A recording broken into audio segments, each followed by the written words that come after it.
Hello dear, आपका इस video के अंदर बहुत बहुत वेलकम है भाई। तो इस वीडियो के अंदर हम डिस्कस करने वाले हैं अपना जो सेक्शनल मॉक 6 है उसके मैथ और रीजनिंग के सॉल्यूशन। स्टार्टिंग में आपको मैथ्स के सॉल्यूशन मिलते हैं और उसके बाद आपको रीजनिंग के सॉल्यूशन मिलते हैं, ठीक है।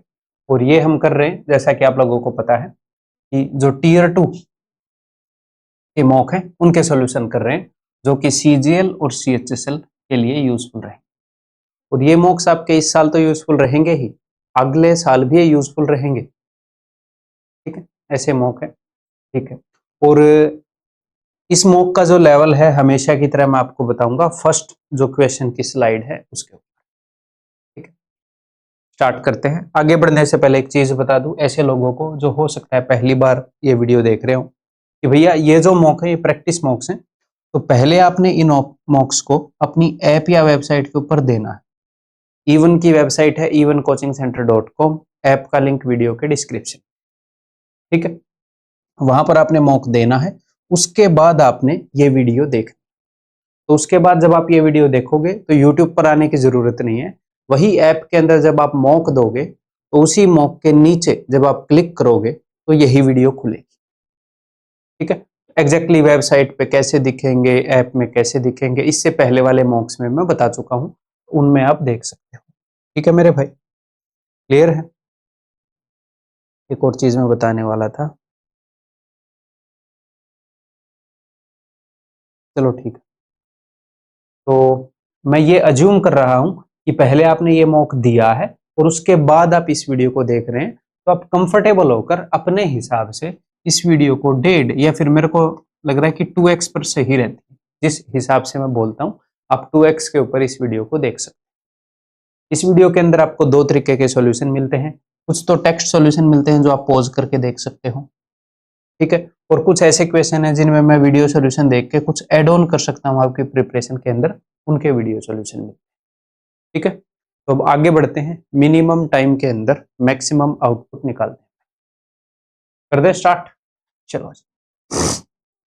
तो अब आगे बढ़ने से पहले मैं मॉक का लेवल बता दूंगा पहले क्वेश्चन के ऊपर, तो देख लेना कि आपने मॉक दे लिया है कि नहीं, अच्छे से यूज करना चाहते हो। आगे बढ़ रहा हूं भाई मैं। तो भाई इस मॉक का जो लेवल है दैट इज इजी मॉक था, बट थोड़ा सा लेंदी हमने रखने की कोशिश की है कि आपका ऑलमोस्ट सारा टाइम यूज हो जाए जो मैथ को आप देने वाले हैं, बट इजी की तरफ रखने की कोशिश की है। किसी ने डिसेंट तैयारी की है तो वो मैक्सिमम या फिर सारे क्वेश्चन कर ले। क्लियर है भाई? ओके। अब हर क्वेश्चन से पहले मैं आपको एक चीज बताऊंगा। पहले तो मैं आपको ये बताऊंगा कि आपका डिसीजन क्या रहना चाहिए। आपने इस क्वेश्चन को फर्स्ट राउंड में कर देना चाहिए, या फिर मार्क एंड रिव्यू कर देना चाहिए, या फिर आपने इसको स्किप कर देना चाहिए। हर क्वेश्चन में बताने की मैं कोशिश करता हूँ, तो सिर्फ इन क्वेश्चंस इनका बताऊंगा, अदरवाइज यानी कि आपको कर देना चाहिए, ठीक है। चलो जी करते हैं start. P Q R S and T are 5 consecutive odd numbers, 5 consecutive odd number है। अगर Q और T का सम 152 है तो सभी पांचों का सम क्या होगा? अगर 5 कंजिक्यूटिव ऑड नंबर है मेरे दोस्त, यानी कि ये एपी में होंगे। और अगर नंबर्स एपी में हैं और आपसे उनका सम पूछ लिया, तो उनका सम बताने के लिए जनरली आपको एवरेज अगर आप निकालोगे उसमें आपका फायदा रहेगा, ठीक है। तो अगर नंबर्स एपी में हो तो एवरेज क्या होती है? एवरेज होती है एक तो मिडल नंबर, और एक और चीज आपने ध्यान रखनी है, average of first and last, या फिर average of second and second last, ऐसे आप बोल सकते हो। क्लियर? अगर नंबर्स एपी में हो तो एवरेज क्या होती है? एवरेज ये होती है, आपको ऑलरेडी पता है, ठीक है जी। तो इसको करने की कोशिश करें। इसने बताया हमें सम ऑफ क्यू एंड टी, यानी कि क्यू और टी का सम। तो मुझे एक बात बताओ, मुझे एवरेज निकालनी है, तो अगर मैं पी और टी का सम निकाल लूं, पी और टी यानी कि फर्स्ट और लास्ट का सम निकाल लूं, तो मजे ही मजे हैं। आप बोलोगे जी हाँ सर। तो जब Q और T का सम 152 है तो P और T का सम क्या होगा? देखो T तो एज इट इज है, P जो है वो Q से 2 छोटा है। क्यों? क्योंकि कंजिक्यूटिव ऑड नंबर है, तो इसमें से 2 घटा दो। P जो है वो Q से 2 छोटा है, तो इट इंप्लाइज कि भैया P और T का जो सम है वो 150 हो जाएगा। आप बोलोगे जी हाँ सर, बहुत बढ़िया। तो यानी कि जो एवरेज हो जाएगी जो कि फर्स्ट एंड लास्ट से निकलेगी, फर्स्ट और लास्ट का आपको सम देखते ही पता लग रहा है, और उसका हाफ भी देखते ही पता लग रहा है। पेन रखने की जरूरत पड़ रही है क्या? नहीं पड़ रही। तो यानी कि एवरेज 75 है। 5 नंबर की एवरेज 75 है, तो उनका सम क्या होगा? गुणा में 5 कर दो, 5 5 25, 5 7 35 और 2 37। तो सीधा 75 को 5 से आपने गुणा करना है। क्लियर है भाई? समझ में आ गई बात? तो ये होएगा इस क्वेश्चन को करने का बेस्ट तरीका। अगर आप इस तरीके से मान लो ना भी भाई आपके ध्यान में आए, कोई दिक्कत नहीं है। वहां पर अंडर टाइम प्रेशर आपको ना ध्यान में आए कि यार पी क्यू की जगह पी ले लूं, आपके ध्यान में आए कि मिडिल नंबर आर है, क्यों ना मैं आर की वैल्यू निकाल लूं, ये चीज आपके ध्यान में रह जाए। और ये बिल्कुल नेचुरल है। कमेंट करके बताना कितने लोगों को ये ध्यान में रहा और ये ध्यान में नहीं रहा। ये ध्यान में नहीं रहता क्योंकि आप रिवाइज करते हो, तो इसको ज्यादा रिवाइज कमेंट करके बताना आपके माइंड को मैं इस केस में बढ़िया पढ़ पाया कि ठीक है। तो अगर आप ऐसे भी इस क्वेश्चन को कर लोगे एग्जाम में तो भी कोई दिक्कत नहीं है। कैसे कि भैया देखो, Q और T का सम है 152, तो जो T है वो Q से कितना ज्यादा है? मुझे एक बात बताओ। Q से एक आगे R है, फिर एक और आगे S है, एक और आगे T है, यानी कि 3 आगे है। और एक एक ओड नंबर आगे सरकोगे तो 2 2 का गैप आएगा, तो 3 आगे जाओगे तो 6 का गैप आएगा, यानी कि T जो है वो Q से 6 बड़ा है। ये Q प्लस 6 है, तो मैं ऐसे लिख दूं कि 2Q प्लस में 6 इज इक्वल टू 152। आप बोलोगे जी हाँ सर, तो Q की वैल्यू क्या आ जाएगी? 6 वहां जाकर घटेगा, 12 में से 6 गए 6, 146 बटे में 2, यानी क्या गया जी 73। तो अगर Q की वैल्यू 73 आ गई तो अब आपको पता है कि भैया किसी भी एक नंबर की वैल्यू निकाल लो, फिर आप बाकी दूसरे नंबर की वैल्यू निकाल ही लोगे, दो दो का तो फर्क है इनमें। तो आर की वैल्यू क्या आ जाएगी? आर की वैल्यू 75 आ जाएगी, यानी कि इनकी एवरेज क्या है? 75 है। तो सम क्या होगा? 75 इंटू 5। क्लियर है दोस्त? बढ़ जाऊं मैं आगे? तो फर्स्ट राउंड में वैसे हम इस क्वेश्चन को कर सकते थे, चाहे किसी मेथड से कर ले, आपको मेरे हिसाब से रास्ता तो दिख ही रहा है कि ये कैसे हो। आगे बढ़ते हैं। और जैसे कि मैं बताऊंगा फर्स्ट राउंड में इसको ऐसे कर दो, ऐसे कर दो, उससे थोड़ा ऊपर नीचे अगर आप कर लोगे तो कोई दिक्कत नहीं है। मैं कोई फिक्स चीज नहीं बता रहा, मैक्सिमम उसके साथ मिलनी चाहिए। अब आगे बढ़ते। तो भाई ये जो क्वेश्चन है ये भी आप फर्स्ट राउंड में कर ही लोगे। देखो इसका मैं टेक्स्ट सॉल्यूशन भी दे सकता था, बट कुछ तो वैल्यू ऐड करूंगा ही। देखो तो 72 से अगर डिविजिबल है नंबर तो 9 और 8 से डिविजिबल है। ठीक है, तो सबसे पहले हम 8 की डिविजिबिलिटी चेक करते हैं। ठीक है, 8 की डिविजिबिलिटी है कि लास्ट 3 डिजिट से जो नंबर बना है वो 8 से डिवाइड होएगा। मैं आपको एक बात बता देता हूं दोस्त, देखो ये जो लास्ट नंबर, मान लो ऐसे लास्ट के 3 डिजिट है, लास्ट डिजिट में अगर आप 8 जोड़ते जाओगे, 8 के मल्टीपल में अगर आप 8 जोड़ोगे, 8 का अगला मल्टीपल आ जाएगा। ठीक है, लेकिन अगर आपको टेंस प्लेस पर जोड़ना है तो इसे हाफ कर देते हैं 4। अगर एक नंबर 8 से डिविजिबल है और उसके यहाँ पर जो भी डिजिट है, मान लो 32 को ही ले लो, तो इसमें अगर आप 4 जोड़ दोगे तो 72 भी डिविजिबल होगा। इस यहाँ पर 8 जोड़ना है तो इससे आधा कर दो 4, और इससे और आधा कर दो, इस प्लेस पर आपको सिर्फ 2 जोड़ने। क्लियर है मेरे भाई? यानी कि अगर 136 8 से डिविजिबल है तो इसमें सिर्फ 2 जोड़ने हैं, अगला पॉसिबल नंबर आ जाएगा 336 भी 8 से डिविजिबल होगा। ठीक है, याद कैसे रखना है? 8 का हाफ ऐसे हाफ होता जाएगा। ठीक है, ऐसा क्यों हो रहा है? क्योंकि दोस्त 40 जो है वो छोटे से छोटा, मतलब 40 ऐसा नंबर है जो टेंस प्लेस, मतलब कि जो 10 से भी डिविजिबल है और 8 से भी डिविजिबल है, 2 डिजिट का नंबर है।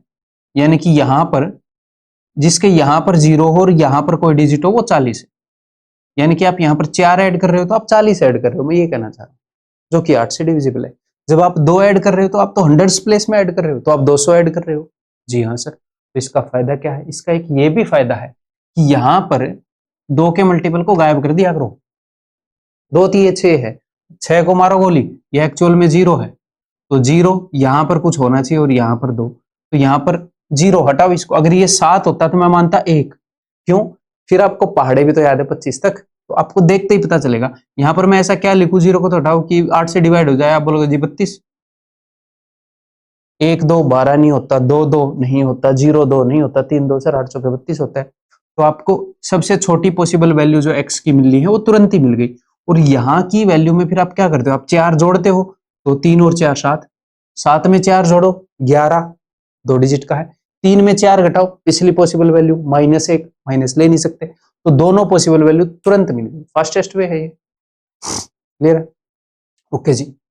अब आपके पास दो तरीके हैं, या तो पेपर में ऐसे कर लो 4 8 y 6 x की एक वैल्यू पुट करो, 3 और तो, और एक और जगह अगर आप दिमाग के ऊपर बहुत सारा प्रेशर नहीं लेना चाह रहे, एक पॉसिबिलिटी यहां लिख दी, एक पॉसिबिलिटी यहां लिख दी, क्योंकि दो ही पॉसिबिलिटी है, 5 पॉसिबिलिटी होती है तो मैं ऐसे नहीं बोलता, और कर लो, y की वैल्यूज निकाल लो।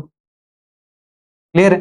कैसे? क्योंकि 9 से डिविजिबल है दोस्त, तो भैया जहां पर भी 9 बनेगा काट देंगे, 8 और 4 12 और 6 18, काट दिया तो y की वैल्यू क्या होगी, या तो 0, और पॉसिबल वैल्यू में 9 जोड़ोगे क्योंकि 9 की डिविजिबिलिटी चेक कर रहे हो, तो y की वैल्यू 0 और 9 आएंगी, जब x की वैल्यू होगी क्या, 7। ठीक है, और जब x की वैल्यू 3 होगी तो 6 और 3 9, काट दिया, 8 और 2 10 और 4 14, 14 यानी कि 1 और 4 5, तो यानी कि y की वैल्यू होनी चाहिए 4। y की वैल्यू क्या होनी चाहिए भाई, 4। कब? जब x की वैल्यू है 3। तो यहां पर x और y का मिनिमम सम है 7, और यहां पर x और y का मिनिमम सम है जी 0 और 7, क्योंकि 9 और 7 16 तो ज्यादा हो जाएगा। मिनिमम मान पूछा है, दैट इज ऑप्शन सी। करने को बिना दो केस किए भी कर ही सकते हो। ठीक है, बढ़ जाऊं मैं आगे, तो ये भी आप कर ही लेते फर्स्ट राउंड में, रिपीटेटिव टाइप का क्वेश्चन है। आगे बढ़ते हैं। ये देखो भाई, ये है कंडीशनल प्रोबेबिलिटी का क्वेश्चन, बहुत ही इजी है, जिस तरीके से मैंने आपको पढ़ाया है आप इसको फर्स्ट राउंड में कर ही लेंगे। अगर प्रोबेबिलिटी से डर लग रहा है थोड़ा, तो अगर आप इसको फर्स्ट राउंड में नहीं करते और आपने इसको मार्क एंड रिव्यू कर दिया और आप सेकंड राउंड में कर रहे हो, 1% भी प्रॉब्लम नहीं है, 1%। ठीक है, देखते हैं। तो कंडीशनल प्रोबेबिलिटी क्या होती है, वो पहले ही एक कंडीशन दे देता है, पहले ही आपको रिजल्ट दे देता है कि ये हुआ है। यहां पर उसने बोला एक डिब्बा है, उसमें व्हाइट और ब्लैक बॉल है, दूसरे डिब्बे में व्हाइट और ब्लैक बॉल है, एक बॉल मैंने निकाल ली randomly from one of the box, ये जरूरी है। उसने बॉक्स को रेंडमली चूज किया और उसके अंदर बॉल्स भी रेंडमली चूज की, तभी ये क्वेश्चन बनेगा। ठीक है, it is found to be white, और बॉल कैसी निकली, व्हाइट, तो कंडीशन दे दी ना, बॉल व्हाइट निकली। ठीक है, अब वो प्रोबेबिलिटी पूछ रहा है कि बॉल जो है वो पहले डिब्बे से आई हो, क्योंकि व्हाइट बॉल दूसरे डिब्बे से भी आ सकती है, उसमें ही व्हाइट बॉल है, पहले डिब्बे से भी आ सकती है, उसमें ही व्हाइट बॉल है, तो क्या प्रोबेबिलिटी है कि पहले डिब्बे से आई हो। ठीक है जी, तो प्रोबेबिलिटी होती है नंबर ऑफ फेवरेबल आउटकम्स बटे में टोटल नंबर ऑफ आउटकम। तो पहले हम ये देखते हैं कि व्हाइट बॉल आने के टोटल कितने तरीके हैं, कितने आउटकम है। तो व्हाइट बॉल आने के तरीके हैं भैया, कि व्हाइट बॉल आ जाए, रुको, आपने जो बॉक्स सेलेक्ट किया वो बॉक्स ए सेलेक्ट किया और वहां से व्हाइट बॉल आ जाए, या फिर आपने बॉक्स बी सेलेक्ट किया और वहां से व्हाइट बॉल आ जाए, दो ही तरीके हैं। ठीक है, ये है टोटल नंबर ऑफ आउटकम। हमारे फेवर में कौन से हैं, कि बॉल बॉक्स ए से सिलेक्ट की गई हो और व्हाइट आ गई हो। ठीक, तो यही प्रोबेबिलिटी हो, इस चीज की प्रोबेबिलिटी ऊपर लिख दो और इन दोनों की प्रोबेबिलिटी नीचे लिख दो जोड़ के, और है या तो ये होगा या ये आपका उत्तर है। देखो पहले नीचे वाला लिख लो, क्योंकि यही चीज यहां लिखनी है। देखो, तो बॉल बॉक्स ए से आए, तो बॉक्स आपके पास दो बॉक्स हैं और रेंडमली सिलेक्ट किए हैं, या तो वो ये बताएगा कि बॉक्स ए को सिलेक्ट करने की प्रोबेबिलिटी 60% है, उसकी प्रोबेबिलिटी हो जाएगी 3/5। उसने बताया रेंडमली सिलेक्ट कर रहा है, तो प्रोबेबिलिटी हाफ हाफ है, किसी भी एक बॉक्स को सिलेक्ट कर सकते हैं। अगर ऐसे 3 बॉक्स हो तो प्रोबेबिलिटी 1/3 है किसी भी बॉक्स को सिलेक्ट, क्योंकि 3 बॉक्स हैं, आप किसी भी एक को सिलेक्ट कर रहे हो। तो दो बॉक्स हैं, बॉक्स ए को सिलेक्ट करने की प्रोबेबिलिटी क्या है, 1/2। तो बॉक्स 1/2 सिलेक्ट हो और उसमें से व्हाइट बॉल सिलेक्ट हो। ठीक है, तो बॉक्स ए में से व्हाइट बॉल सिलेक्ट होने की प्रोबेबिलिटी क्या है, 4 व्हाइट है 2 ब्लैक है, यानी कि 4 और 2 6, 4/6, 4 व्हाइट ने टोटल 6 बॉल है, फिर प्लस या तो ये होगा या ये होगा। बॉक्स बी सिलेक्ट हो जाए, उसकी प्रोबेबिलिटी 1/2, उसमें से व्हाइट बॉल आए, 3 व्हाइट है 4 ब्लैक है, 3 और 4 7, तो 3/7 प्रोबेबिलिटी है, और इस चीज को ऊपर रख। ठीक है भाई, क्लियर है, ये आपका उत्तर है। तो 2 दूनी 4, 2 3 6, तो ये भी वही आ जाएगा 1/3। तो ऊपर तो अपने पास 1/3 है, ठीक है, नीचे है 1/3 प्लस में 3/14, तो 14 एकम 14 और 9 23/42।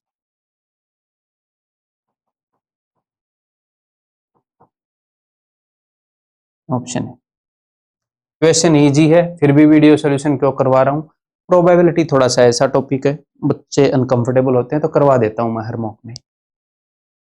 ठीक है भाई, क्लियर है? एक और तरीका बता दो इस क्वेश्चन को करने का जो आपको कहीं नहीं मिलेगा। अगर आप वो समझ जाओ तो बढ़िया, ना समझो तो बढ़िया, बाकी मैं समझाऊंगा तो समझ आ ही जाएगा। देखो बताता हूँ। उसने ये बोला है कि अपने पास बॉक्स ए है जिसके अंदर व्हाइट बॉल हैं 4 और ब्लैक बॉल हैं 2। ये बॉक्स ए है। ये बॉक्स बी है जिसके अंदर 3 और 4 हैं, 3 व्हाइट 4 ब्लैक।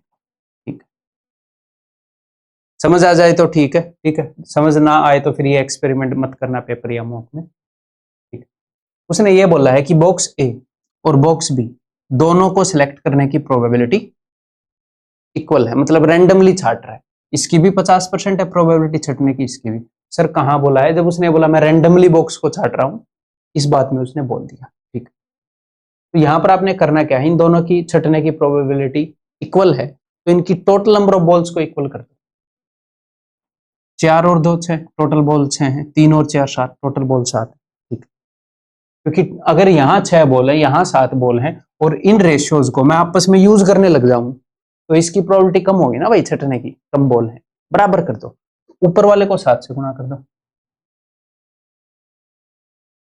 नीचे वाले को 6 से, 6 3 18। रेशियोज की मर्जिंग कर रहा हूं मैं।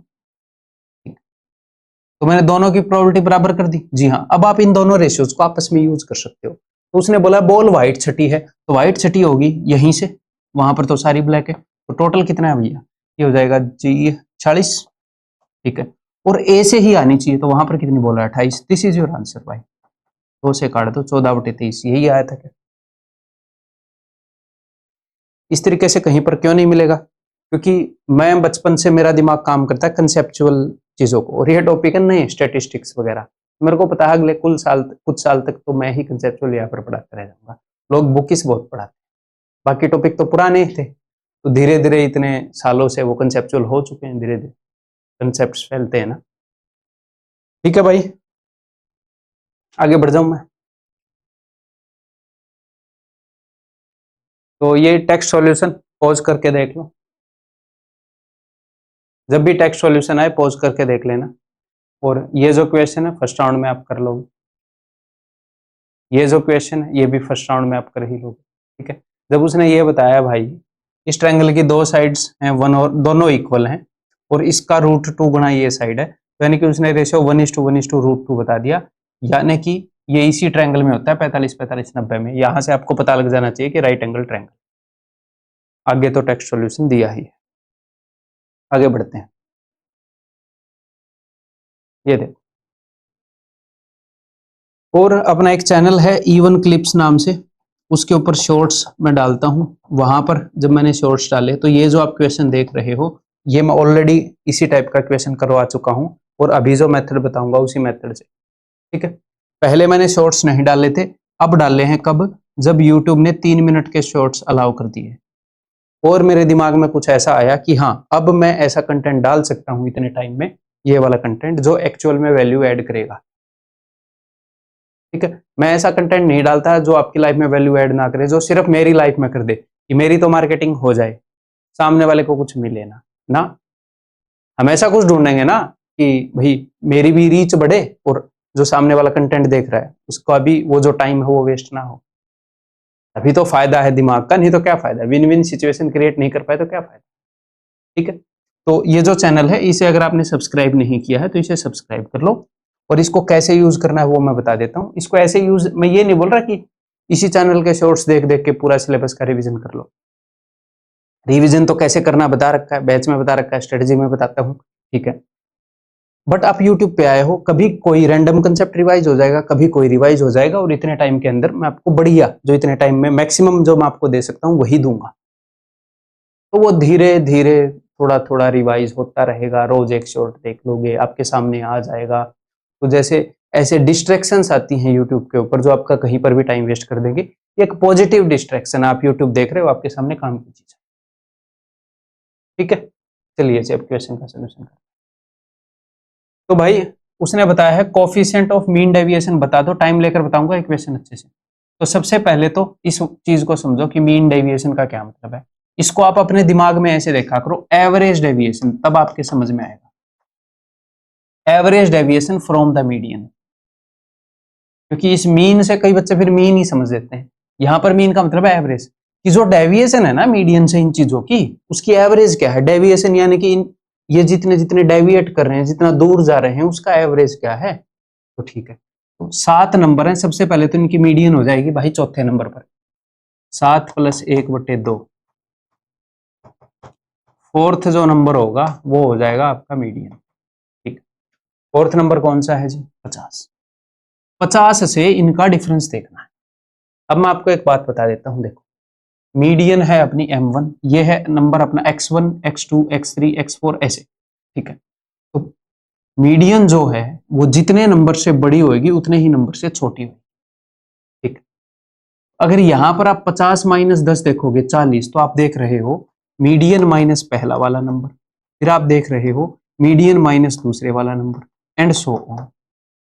ऐसे ही एंड में आप देख रहे हो, अब ये 70 जो है बड़ा है 50 से, तो आप देखते हो कौन सा नंबर है, पांचवा, कि x5 minus median plus x6 minus median, x7 minus median, ऐसे आप देखते हो। तो मीडियन हमेशा होगी नंबर्स के बीच में।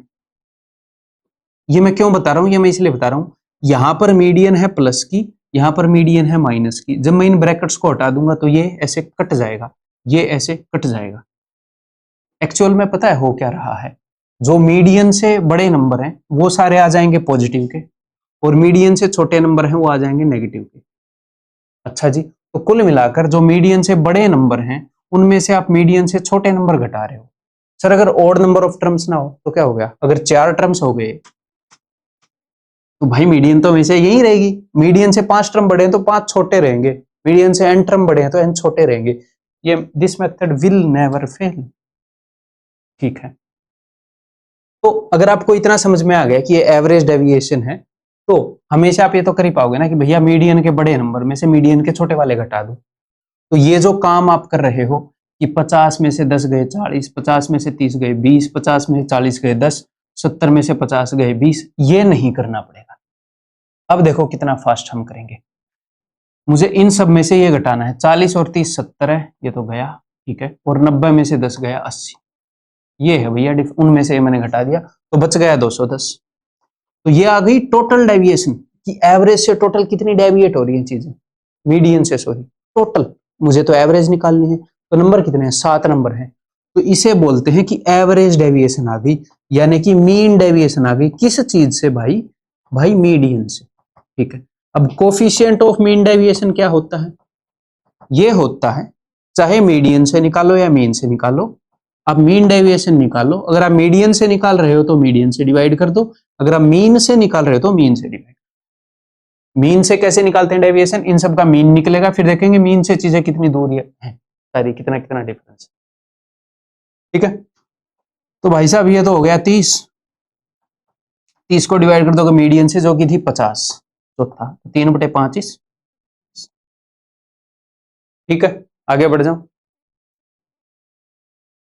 और जो अपने मॉक्स हैं, आपको एक और बात बता देता हूं, जो अपने मॉक्स हैं उनमें हम सिर्फ ये नहीं है कि हम रिलेवेंट मॉक दे रहे हैं, इनसे आपके एग्जाम में स्कोर तो बढ़ेगा ही बढ़ेगा। हम इतना भी ध्यान रख रहे हैं कि यू टच एवरी कंसेप्ट, आप हर कंसेप्ट को टच करें। और एक बच्चे ने कमेंट किया था, मतलब इस बात पे मेरे को खुशी मिली कि वो सामने बात पहुंच भी रही है, उसने खुद ऑब्जर्व कर लिया कि सर ऐसे ऐसे पॉइंट उठा रहे हो जहां पर जो हम कम टच कर रहे हैं, जहां पर उसकी जरूरत है। तो अलग अलग मॉक के थ्रू हम आपको, जब आप सारे मॉक्स देख लोगे, ऑलमोस्ट सारा सिलेबस एक बार टच करवा दें। ठीक, आगे बढ़े, तो आप कम से कम वीक पॉइंट लेकर एग्जाम में जाओगे। ये क्वेश्चन तो जब आप फर्स्ट राउंड में करोगे, आपको लग रहा है कि यार पता नहीं शायद हो तो जाए, तो मार्क एंड रिव्यू करके आगे बढ़ जाओगे, तो कोई दिक्कत नहीं है। कर लें अब, देखो ए क्यूबॉइड हैज वॉल्यूम, तो आप लिखोगे LBH is 480, total surface area यानी कि twice of LB plus BH। जैसे एग्जाम में हम कर पाएंगे वैसे बताऊंगा भाई। ठीक है। And area of the base यानी कि length into breadth is equal to 60। अब आप बोलोगे मुझे कैसे पता चला बेस, तो भैया ये बेसिक एक स्टैंडर्ड है कि ये लेंथ है, ये बेस है और ये हाइट है।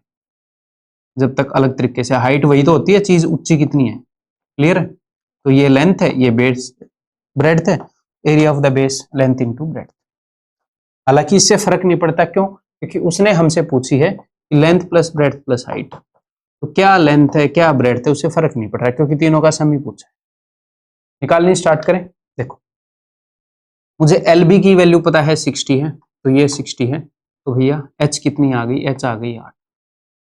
और यहाँ पर एक और बात है, जरूरी नहीं है कि एल बी और एच की अलग अलग वैल्यू निकले, हमें तो इनके सम से मतलब है, तो अगर एल प्लस बी भी मिल जाए तो बढ़िया है, अलग से क्यों निकाल। ठीक है, तो एक तो मुझे पता चल गया कि हाइट की वैल्यू 8 है। अब यहाँ पर मैं हाइट की वैल्यू डाल सकता हूँ, तो डालता हूँ भाई, धीरे धीरे 2 से काटता हूँ इसको, 196। अब मुझे पता है कि इसकी वैल्यू 60 है दोस्त, तो 60 को उधर भेज दें। ठीक है जी, 60 को उधर भेज दिया, ये आ गया 136। अब देखो यहाँ पर दोनों जगह h कॉमन है, h बोले तो 8, तो 8 कॉमन है और अंदर है l प्लस बी जिसकी वैल्यू है ये, तो अगर मैं 8 से काट दूं तो ये है 17। l प्लस बी की वैल्यू 17 है, 17 और 8 25। तो क्या मैं आपको ये कह रहा हूं कि आगे से जब भी ये क्वेश्चन आए इस तरीके से करो, इसे याद कर लो? नहीं, कई क्वेश्चन ऐसे होते हैं जब आप सोल्व करते हो आगे आगे रास्ता दिखता रहता है, कई क्वेश्चन होते ही ऐसे हैं, वो याद करने के होते ही नहीं। मैथ में कितनी सिचुएशन पॉसिबल है, तो वो याद करने के, तो नंबर सीरीज रीजनिंग में याद थोड़ी कर लेते हो, बेसिक पैटर्न कुछ समझते हो उनको याद रखते हो, फिर अकॉर्डिंग टू क्वेश्चन करते जाते हो। कई क्वेश्चन ऐसे ही है, करते जाओगे हो जाएंगे। बढ़ जाऊं आगे।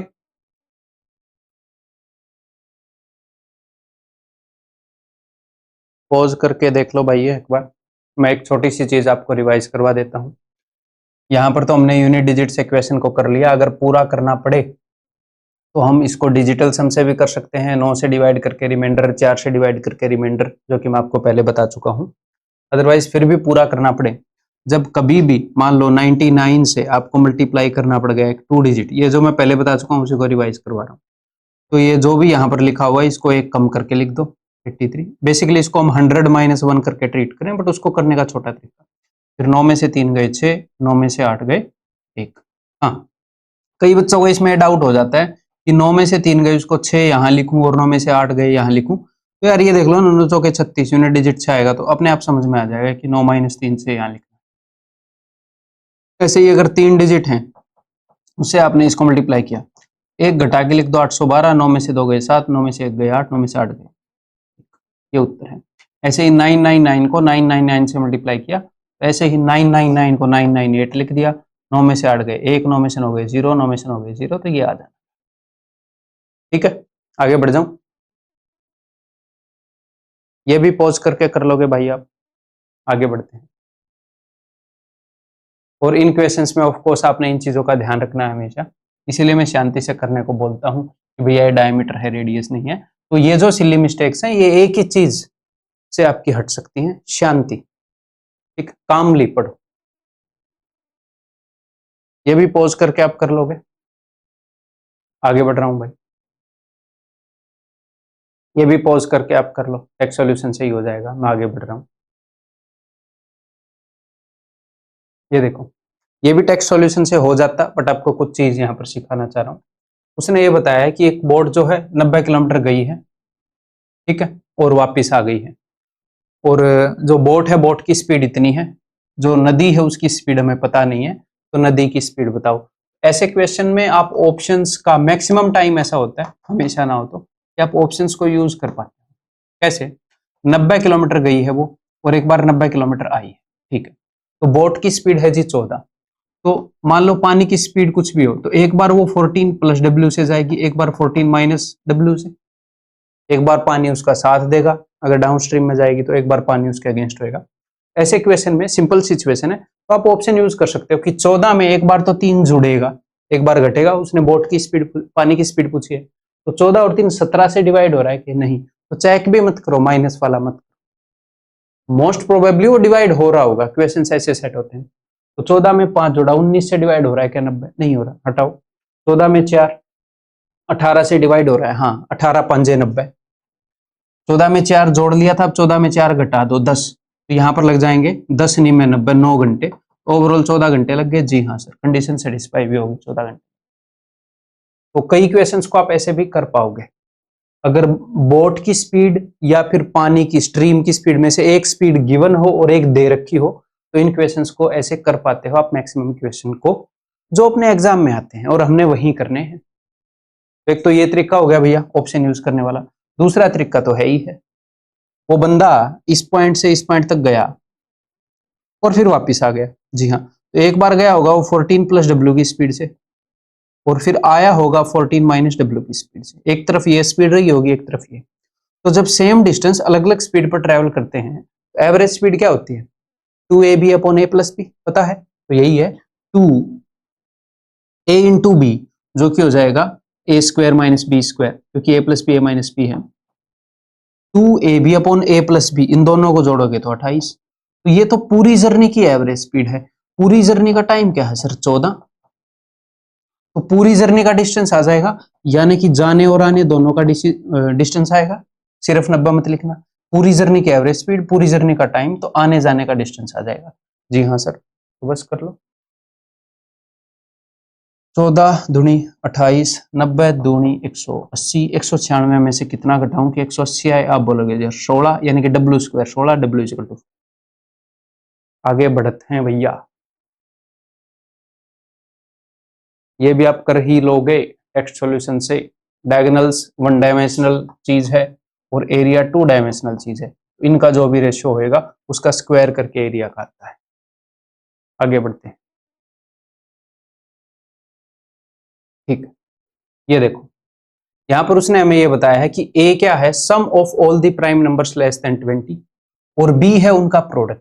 तो एक बार लेस देन 20 सारे प्राइम नंबर में लिख लेता हूं, 2, 3, 5, 7, 11, 13, 17, 19, ठीक है। और ध्यान से शांति से लिखना, कोई मिस ना हो जाए, फिर गलत करके आगे बढ़ जाओगे, क्या फायदा? फ्री के नंबर मिल रहे हैं, थोड़ा सा टाइम दे रहे हैं, नंबर दे के जाएगा इक्वेशन, ठीक है। मैक्सिमम टाइम जो एग्जामिनर है बहुत बार इस चीज को यूज करता है कि 2 is the only even prime number, इसकी प्रॉपर्टी को यूज करता है। तो इस चीज को ध्यान रखना है कि सारे प्राइम नंबर हमेशा ओड नहीं होते, ठीक। अब देखो, अब उसने क्या बोला है? उसने बोला है ए इन सब का सम है, तो ये तो इवन है, बाकी सारे ओड हैं। तो एक तो आपको ये देखना पड़ेगा कि ये जितने भी प्राइम नंबर आए हैं ये संख्या में कितने हैं, ओड हैं या इवन है, क्योंकि दो ओड नंबर को जोड़ते ही इवन बन जाता है, दो ओड को जोड़ते ही इवन बन जाता है। तो आप कैसे देखोगे? 1 2 3 4 5 6 7 ये संख्या में ओड हैं, तो इनका सम भी ओड ही आएगा।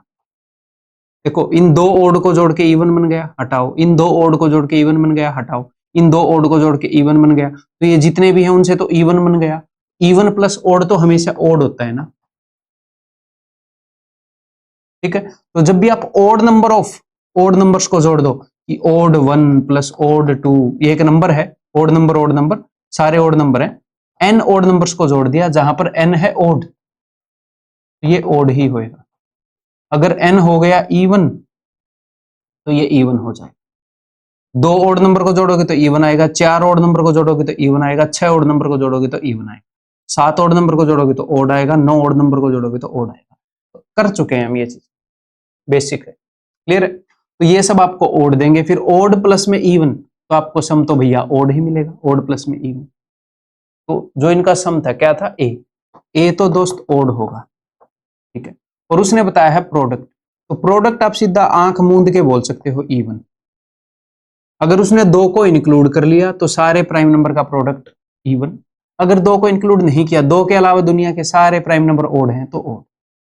इस चीज से आप एलिमिनेट भी कई बार जल्दी कर पाते, बट मैंने सारा कंसेप्ट बताना था। पहले तो आप इससे एलिमिनेट करते कि बी तो इवन होगा, दो को इंक्लूड कर दिया तो बी इज ओड, काट दिया, B is even, B A and B both are even, both are odd, तो बी और सी में से ई होएगा, ठीक है, और ए ओड। क्लियर है? बढ़ जाएं आगे। ये देखो भाई, दो तरीके से बता देता हूं। तो sine 180 minus theta is sine theta, ये आपको पता होना चाहिए, ठीक है जी। तो ये हो जाएगा 4 - 3 साइन स्क्वायर 180 माइनस थीटा यानी कि साइन थीटा ये। तो सबसे पहले मैं क्या कर सकता हूं, मैं वैल्यू पुट कर सकता हूं ऑप्शन में भी और यहां पर भी। तो वैल्यू पुट जो आपके दिमाग में सबसे पहले आएगा कि कोस और साइन दोनों हैं, तो मैं 0 या 90 पुट करूं, 0 या 90 पुट करूं, है ना। तो मैंने ए की वैल्यू 0 पुट कर दी। ए की वैल्यू अगर मैंने 0 पुट कर दी तो ये मुझे क्या देगा, साइन 0 0 होता है 4 दे देगा, ठीक है। और कोस मुझे क्या देता है, 1 देता है। तो देखो ए की वैल्यू 0 पुट करने पर साइन तो सारे हो जाएंगे 0 और कोस हो जाएंगे 1। तो 1 माइनस 0 ये मुझे देगा 4, ये मुझे देगा 4, ये मुझे देगा 6, ये मुझे देगा 4। तो मैं बहुत कुछ एलिमिनेट वैसे कर नहीं पाया इस चीज से, बट एग्जाम में आप कई बार ऐसी वैल्यू पुट करोगे जिससे आप नहीं एलिमिनेट कर पाओगे, वहां पर परफेक्शन नहीं दिखाते आप। तो मैं आपको ये सच्चाई बताना चाह रहा हूँ। अब बोलोगे ठीक है जी, फिर अब मैं 90 पुट कर दूं। तो 90 पुट करने का मतलब ये नहीं होता कि ए की जगह 90 पुट कर दूं। 90 पुट करने का मतलब होता है कि साइन 90 और कोस 90 से मैं डील करूं, ये है ना। तो 90 पुट करने का मतलब है कि भैया ए को 45 पुट करो, तब आप 90 से डील करोगे। ए को 45 पुट करो तब आप 90 से डील करोगे यहां पर, ठीक है। ए को मैंने 45 पुट कर दिया, तो साइन 90 1 होता है। तो 4 माइनस 3 इंटू 1, 4 माइनस 3 1। तो अब मैं देखता हूं कौन सा ऑप्शन मुझे 1 देगा, कब, 45 पुट करने पर। देखते हैं जी, साइन और कोस 45 डिग्री पर सेम हो जाते हैं। अब बोलो जी हाँ, तो सेम हो गए, तो इसने तो मुझे 0 दे दिया, हटाओ दोस्त। तो ए मैंने 45 पुट किया, इसने भी मुझे 0 दे दिया, अगर आप देख पा रहे हो, हटाओ भाई। तो यही है उत्तर, दिस इज द ओनली उत्तर पॉसिबल। क्लियर है, तो आंसर इज ऑप्शन बी। देखो यहां पर ये 45 वाला, इसको एलिमिनेट फिलहाल नहीं करवाता मेरे ख्याल, हाँ सॉल्व करके देखना पड़ता, बाद में करवाता। वो 0 वाले ने पुट कर दिया तो वो हमें निरर्थक लग रहा था, बट उसने भी थोड़ा टाइम तो बचाया है, तो सॉल्व नहीं करने पड़ा हमें, ठीक है। तो एक तो वैल्यू पुटिंग का रास्ता है, दूसरा, और ये बेस्ट है एग्जाम में करने के लिए, मैंने आपको बताया जब भी पैटर्न पकड़ में ना आए अलजेब्रा और ट्रिगो में वैल्यू पुट कर दो। दूसरा, ये उसने किस बेस पर इस क्वेश्चन को बनाया है वो मैं आपको बताता हूं। देखो ये मैं आपको बता चुका हूं पहले,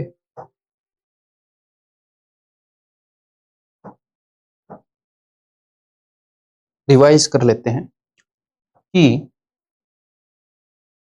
sign 4 theta plus cos 4 theta this is equal to 1 minus 2 sine theta cos. Clear है भाई, ये sine square theta 1 minus 2 sine square theta cos square, sine square, ठीक है। और साइन, ये आपको याद रखने हैं, plus cos 6 theta is equal to 1 minus 3 sine square theta cos square. ये इस 4 का हाफ है, ये 6 का हाफ है। ये आइडेंटिटीज आई कैसे हैं, आई हैं जब sign square theta plus cos square theta का जब मैंने स्क्वायर किया, इसकी पावर 2 करी तो ये आ गया, इसकी पावर 3 करी तो ये आ गया, करके देख लेना, ठीक है। तो वो इनको बहुत बार बार यूज करता है यार वो, है ना। यहाँ पर वो यही गेम कर रहा है आपके साथ। अगर आप इसे ये करते, ये है 4 माइनस 3 साइन स्क्वायर 2a, तो साइन 2 थीटा क्या होता है, साइन 2 थीटा होता है 2 साइन थीटा कोस थीटा, जी हाँ। तो साइन 2a क्या होगा, 2 साइन ए कोस ए, तो इसको मैं एक्सपेंड कर लेता हूँ। 4 माइनस 3 इंटू में साइन 2a का स्क्वायर है, साइन 2a यानी कि 2 साइन ए कोस ए, तो उसका स्क्वायर है 4 साइन स्क्वायर ए कोस स्क्वायर ए, ठीक है जी। तो यहां पर मैंने 4 कॉमन ले लिया, 1 माइनस 3 साइन स्क्वायर ए। अब आपको कुछ याद आया, ये मैं सिर्फ क्यों बता रहा हूं क्योंकि उसका ये रिपीटेटिव पैटर्न है, ये वो यूज करता है इसकी जगह पर,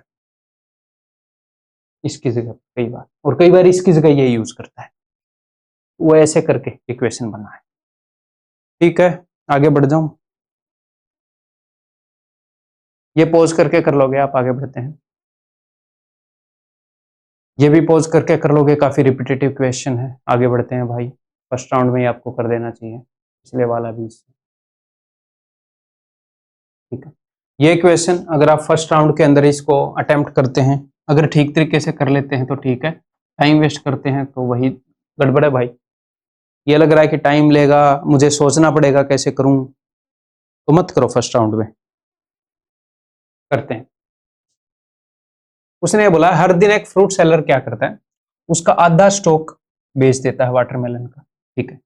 फिर रात को 20% खराब हो जाता है, ठीक है। फिर अगले दिन क्या करता है, ऐसे ही करता है। ऐसे ही करते करते 3 रातों में उसके 312 वाटरमेलन खराब हो गए। 1 मिनट भाई।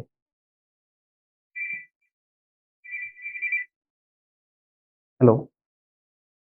हाँ मोहित भाई, 5-10 मिनट में करो कोई वीडियो के बीच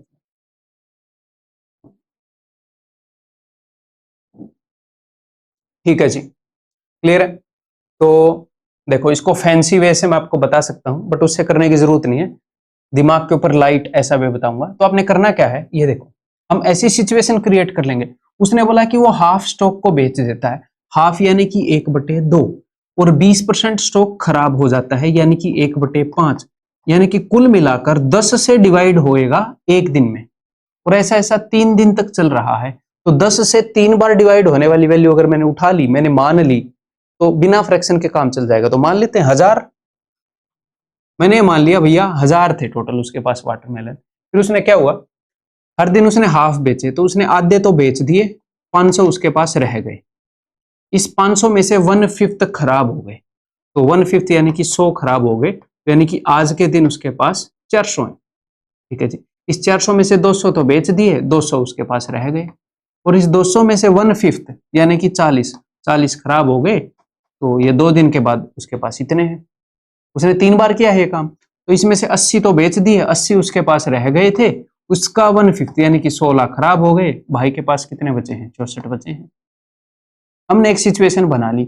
उसने बताया है कि इन सारे रातों में मिलाकर, जो रात को उसके संतरे खराब, ये वाटरमेलन खराब होते थे, ये सारे मिलकर 312 हैं। तो इन सबको जोड़ दूं, हमारे पास तो भाई साहब मिलके उतने हैं 156, जिसको वो बोल रहा है कि 312 है। 156 यूनिट की वैल्यू ये है। वो बोल रहा है टोटल कितने वाटरमेलन थे, 1000 यूनिट की वैल्यू बता दो। ये सिंपल क्वेश्चन है। इसका डबल है ये 312, तो 1000 का डबल 2000। इसमें आप ऑप्शन भी यूज कर सकते हो, बट क्यों करने हैं, सिमिलर सिचुएशन बनाएंगे। उसने बोला 20% खराब हो जाते हैं, अगर वो बोले 16.66% खराब हो जाते हैं, तो हम उस हिसाब से फ्रैक्शन देख लेंगे और उसका मान लेंगे कोई ऐसा नंबर जो उससे उतनी बार डिवाइड होता हो। 2 रातें हैं तो 2 बार, 3 रातें हैं तो 3 बार। ठीक है, आगे बढ़ूं। ये देखो भाई, अब इस तरीके के क्वेश्चंस में क्या होता है, यहां पर देखो 2 के बाद पॉइंट है, यहां पर भी 2 के बाद पॉइंट है। अगर यहां पर भी 2 के बाद पॉइंट होता तो मजा आ जाता, क्योंकि मैं ये बोल देता सब में 2 के बाद पॉइंट है, ऐड हो रहे हैं ना, बट ऐसा नहीं है। तो उसने कुछ और दिया होगा। तो उसने क्या किया है, देखो, यहां से 1 के बाद एक्स्ट्रा यहां पॉइंट है, यहां से 1 के बाद एक्स्ट्रा यहां पॉइंट है, यहां से 1 के बाद एक्स्ट्रा यहां पॉइंट है। वो कई बार ऐसे करता है, यहां पर 3 के बाद पॉइंट है, यहां पर 4 के बाद। ठीक, इसमें मैं क्या देख रहा हूं, या तो आप सिंपली ऐसे देख लो कि नीचे वाले का 10 गुना है ऊपर वाला। भाई इसमें 1 के बाद एक्स्ट्रा पॉइंट है, यानी कि ये 1/10 है। या फिर मैं ऐसे देख लेता हूं, मैं क्या देख लेता हूं, मतलब आप ऐसे देख सकते हो कि ऊपर में 2 के बाद पॉइंट है, तो नीचे 2 जीरो, और नीचे 3 के बाद पॉइंट है, तो इसकी जगह ऊपर 3 जीरो आएंगी। ऐसे आपको समझ में आ जाएगा कि ऊपर वाला 10 गुना है। ठीक है, और एक्चुअल में क्या है, हर के ऊपर स्क्वायर लगा हुआ है, हर एक चीज के ऊपर स्क्वायर। तो ऊपर वाला 10 गुना नहीं है, एक्चुअल में 10 स्क्वायर गुना है। ऊपर वाला 10 स्क्वायर गुना है इससे। ठीक है, अगर ऊपर वाले में से आप 10 का स्क्वायर कॉमन ले लोगे, तो अंदर हूबहू सेम चीज बच जाएगी भाई, एंड द सेम चीज विल गेट कैंसल्ड। और इसके ऊपर अंडर रूट है, तो अंडर रूट 10 का स्क्वायर बोले तो 10। ऐसे क्वेश्चन आते हैं बार बार। आगे बढ़ जाएं। और ये 10 की जगह हर एक नंबर को भैया 2 गुना दे दे, तो आपको ये देखना 2 की पावर 2 गुना, क्यूब होता तो 10 की पावर 3 गुना होता ऊपर वाला हर नंबर। ठीक है, ये क्वेश्चन देखो, पॉज करके कर लोगे, इजी है।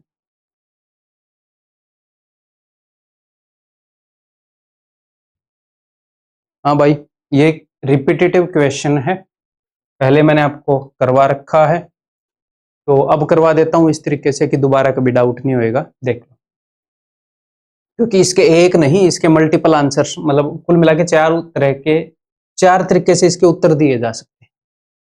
मतलब कि जो इसका उत्तर है उसको 4 तरीके से लिखा जा सकता है। tan 65 की जगह आप cot 35 भी तो cot 25 भी तो लिख सकते हो। tan को cot में बदलने के लिए बस 90 में से एंगल को घटाना है ना। इसमें सिंपली करना क्या है, ये क्वेश्चन इस अंडरस्टैंडिंग के ऊपर बेस है कि 65 और 25 का सम 90 है, 35 और 55 का सम 90 है। ठीक है, तो आपको अपने मन के अंदर एक चीज पकड़ लेनी है। क्या चीज पकड़ लेनी है कि भैया कोई भी दो एंगल पकड़ लो, या फिर आप ऐसे कर लो कि tan के साथ आप इजीली डील करते हो कि ऊपर दोनों को मैं tan में कन्वर्ट कर लूंगा।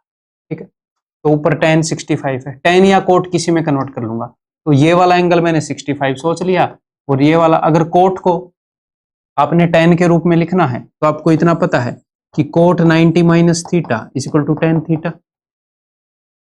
तो सिंपली बात है कि भैया कोट को tan के रूप में लिखना है या tan को कोट के रूप में लिखना है, एंगल को 90 में से घटाना पड़ेगा। सेम केस साइन और कोस, कोसिकेंट और सिकेंट पे लगता है। ठीक है, तो कोट को tan के रूप में लिखूंगा तो 90 में से ये गया 55। ठीक है, अब आपने एक चीज पकड़ ली क्या कि एंगल 65 और 55 ही रखूंगा ताकि चीजें अगर कटनी हो तो कट जाए। ठीक है, तो बिकॉज ये 25 है, 65 और 55 रखूंगा मतलब क्या है कि ये 90 माइनस 65 है, तो भैया इसको कोट में बदलना पड़े तो बदल दो, जिसमें भी बदलना पड़े यहाँ 65 करो ताकि चीजें कट जाए। ठीक है, तो ये कितना हो जाएगा जी, ये हो जाएगा 1/में tan 65। अब आप बोलोगे सर ये क्या कर दिया, देखो tan 25 की जगह क्या हो जाएगा कोट 65, एंगल को 90 में से घटाओगे तो कोट आ जाएगा। आप बोलोगे जी हाँ, तो उसको मैंने लिख दिया 1/tan 65 ताकि चीजें कटे, tan से tan कटे। ठीक है, तो मैं एक तरीके के एंगल में रख रहा हूं और एक ही फंक्शन में चीजों को लिख रहा हूं बेसिकली। ठीक है, अगर कोट 55 है मुझे तो लिखना है भैया 55 के टर्म में। ठीक है, तो बढ़िया बात है, तो बस अब tan के रूप में भी लिख दो। तो मैंने क्या किया, कोट थीटा को नीचे भेजोगे या फिर कोट थीटा को tan थीटा के रूप में लिखोगे तो वो नीचे चला जाएगा। ठीक है, तो मैंने बेसिकली वो जो एंगल थे 65 और 25 कैसे भी लिखा जा सकता है। एक तो उसको मैंने सोच लिया कि 65 ही रखूंगा, और भैया फिर बाद में मैं एक फंक्शन में कन्वर्ट करता चला गया tan में। आपका दिल करे तो कोट में कर लो, कुछ रटने की जरूरत नहीं है। ठीक है, ऐसा मैं क्यों कर रहा हूं ताकि चीजें कटें दोस्त। अब मान लो tan 65 की जगह यहां पर ये मान लो tan 65 की जगह अगर कोट 25 हो, कोट 25 ऐसे, तो हो सकता है ना आपके दिमाग में ना आए कि मैं इसको काट दूं, ये दोनों सेम चीजें हैं। तो इसलिए मैं बोल रहा हूं एक फॉर्म में लिख लेंगे। क्लियर है, ओके, अब सोल्व कर लो। तो अब ये नीचे क्या आएगा, नीचे क्रॉस मल्टीप्लाई होएगा। आप बोलोगे जी हाँ, तो tan 55 प्लस tan 65 बटे में tan 65 इंटू tan 55, तो जो ऊपर वाला जो आएगा वो तो कट जाएगा, और ये नीचे 1/में tan 65 55 ये ऊपर चला जाएगा, तो ये ऊपर जाके हो गया tan 65 इंटू tan 55। अब एग्जामिनर क्या करेगा मैं आपको बताता हूं, वो डायरेक्टली ऐसे भी दे सकता है। ठीक है, या फिर वो क्या करेगा, इसको मान लो सेम रख ले, इसको बदल दे, कोट 35 कर दे, या फिर वो इसको सेम रख ले, इसको बदल दे, या दोनों को बदल दे, वो कुछ भी कर सकता है। तो हम क्या करेंगे, हम ऑप्शन के अंदर ढूंढेंगे दोस्त। सबसे पहले ये आते ही मैं ढूंढूंगा कि tan 65 tan 55, तो ये कितना है, मेरे को कहीं पर भी ये मिल जाए tan 65 tan 55, तो मुझे ये मिल रहा है tan 65। ठीक है, और यहां पर tan 55 की जगह कोट 35 मिल गया, यानी कि बढ़िया है। ये तो कटी गया, मेरे ख्याल भावनाएं पहुंचा दी मैंने, समझ गए। वो इसको अलग अलग रूप में दे सकता है, एक ऑप्शन आपको पिक करना होगा। आगे बढ़ते हैं, ये देखो भाई, तो मान लो आपको ये क्वेश्चन आता भी था, फिर भी आपने सोचा होगा कि यार अभी मैं दिमाग नहीं खपाना चाह रहा, बाद में कर लूंगा, तो भी कोई दिक्कत नहीं है। ये क्वेश्चन आपने सोचा हो अभी मेरे से सिली मिस्टेक हो जाएगी, बाद में कर लूंगा, कोई दिक्कत नहीं है। करने का दिल किया तो शांति से करो और ठीक कर। उसने ये बोला है कि what percentage is the percentage of vowels less than the percentage of consonants. उसने ये नहीं बोला कि वोवल कॉन्सोनेंट से कितने परसेंट कम है, उसने बोला है कि वोवल्स की जो परसेंटेज है और कॉन्सोनेंट की जो परसेंटेज है। ठीक है, तो इस कॉन्सोनेंट की परसेंटेज से कितने कम है वोवल्स की परसेंटेज, देख लेते हैं। तो वोवल्स कितने हैं इसमें, ध्यान से पैनी नजर से देखना है। वोवल्स क्या क्या होते हैं, ए ई आई ओ यू। ठीक है, तो 1 2 3 4 5 6 वोवल्स है 6। अब मैं टोटल गिन लेता हूँ, बाकी कॉन्सोनेंट आ जाएंगे। 1 2 3 4 5 6 7 8 9 10 11 12 13 14 15 16 टोटल है दोस्त 16। तो कॉन्सोनेंट कितने हो गए? 10। ठीक है, अब मैं आपको एक बात बता देता हूँ, परसेंटेज, रेशियो और फ्रैक्शन सारे चीजों को कंपेयर करने के टूल्स हैं। वो बोल रहा है इसकी परसेंटेज से कितनी कम है, तो आपको परसेंटेज निकालने की जरूरत ही नहीं है। इसकी परसेंटेज निकालोगे 6/16, इसकी भी निकालोगे 10/16, नहीं निकालनी है। आपके पास इन दोनों का रेशियो है, तो रेशियो हो या परसेंटेज हो, बात एक ही है। तो सिंपली ये देख लो कि इसका ये जो रेशियो है ये इससे कितना कम है, इसके रेशियो से 4 कम है 10 से, यानी कि 40% will be the answer. Actual में कंपेयर परसेंटेज करनी है, बट परसेंटेज को कंपेयर कर लो या रेशियो को, उससे फर्क नहीं पड़ता। कौन सी चीज किसके कंपैरिजन में कितने गुना है, उसी चीज को ये तीनों रिप्रेजेंट करते हैं। आगे बढ़ जाऊं गाइज, ये आप कर लोगे टेक्स्ट सॉल्यूशन से, ये भी आप कर लोगे टेक्स्ट सॉल्यूशन से। ऐसे क्वेश्चन को कैसे करना होता है भाई, एक बात मैं बताऊं, सिंपल सी बात है ना, which of the following number is divisible by 5 8 and 11। इतना सिंपल क्वेश्चन है, तो कई बार बच्चे एक अननेसेसरी प्रेशर ले जाते हैं कि 10 सेकंड में उड़ा डालेगा। नहीं, हो सकता है 5 में भी आप कर दो, बट आराम से कर लो ना, क्या जल्दबाजी है कि मैं भी कोई वीकनेस पकड़ के इस क्वेश्चन का टेटवा दबा दूं, ऐसे आप सोचते हो। जितना टाइम लगेगा उतना ले लो यार। जो क्वेश्चन इजी है वो कम ही टाइम लेगा, जो क्वेश्चन डिफिकल्ट है वो ज्यादा ही लेगा। करना दोनों को शांति से है। समझ में आ रही बात? आप चाह के भी इजी में ज्यादा नहीं दे पाओगे। अगर आपका दिमाग काम रहा तो वो मोस्ट एफिशिएंट, आपकी मशीन अपने बेस्ट फॉर्मेट में जाएगी एग्जाम में, जब वो काम रहेगी आपकी ये वाली मशीन। ठीक है, क्वेश्चन जैसा भी हो दिमाग शांत रहना चाहिए। ठीक है, तो भाई सिंपल सी बात है, 5 8 और 11 से डिविजिबल होना चाहिए। तो 5 से तो सारे डिविजिबल हैं, 0 है, 5 होना चाहिए। फिर मैं 8 से देख लूंगा लास्ट के 3 डिजिट, ये भी हो रहा है डिवाइड। ठीक है, ये भी हो रहा है, ऐसे आप एलिमिनेट कर लोगे कि भैया ये नहीं हो रहा है, फिर इसको आप देखोगे, ऐसे ऐसे करके आप कर ही लोगे एलिमिनेट, है ना। तो जितना भी टाइम लगेगा लग जाएगा। आगे बढ़े,